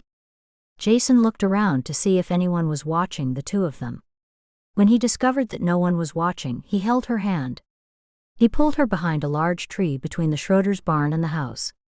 "I've been doing a lot of thinking over the past months. It was as if I was programmed to call out to God in an emergency. I had a deep knowing at that moment that God existed. I believe that God is the creator of all things. I'm so glad. I feel free now that I'm telling you that. It's like a huge weight has been lifted off my shoulders. I do believe in God now, Lily, I do. I came back here to see you and ask you if there is a chance for us." Lily wanted so much to say that there was a chance for the two of them. She swallowed hard. "It may take some time, Jason. I've been trying very hard to forget you." Jason's eyes flickered. "You've forgotten me." "I've tried to but wasn't able to." Lily laughed. "Lily, I don't know how courting or romances work with the Amish, but I need to tell you that I have been to see your father." Lily did not like surprises. "You have? When?" "Just yesterday while you were at work. Anyway, as I was saying, I'm not sure how things work, but I asked your father whether he would be agreeable to us both seeing more of each other." "What did he say?" Lily was amazed that neither of her parents had mentioned Jason's visit to them. She wondered what he had said to them. "He said it was up to you whether you choose to be with me or not. We had a very good talk about a lot of things. I know that me not believing in God was the only thing keeping us apart months ago, and now I do believe in God. I would like a future with you and with God involved." A smile spread across Lily's face as Jason stepped in close to her. His words seemed all jumbled up to her, but Lily knew that his heart was right where she wanted it to be. "If I were Amish, I would ask you on a buggy ride, but I'm not, and I don't even own a buggy. Will you come to dinner with me tomorrow night?" She did not know what lay in their future. She did not know if he would join the Amish or not. All she knew was that she wanted Jason to be in her future. They both had God in their lives now, so she knew that God would work everything out for them in His perfect time. "Yes, Jason, I'll come to dinner with you and we will take things slowly." Jason smiled down at her. "I will be doing everything I can to make you want to marry me. Whatever it takes." Lily smiled as Jason interlocked her fingers between his. She knew she would say yes to marrying him eventually, but she was going to enjoy making him work for it just a little while longer. Oh, the depth of the riches both of the wisdom and knowledge of God. How unsearchable are His judgments and His ways past finding out. For who hath known the mind of the Lord, or who hath been His counselor? Romans chapter 11 verses 33 to 34. Thank you for reading Love at First. The next book in the series is Faith's Love Book 3.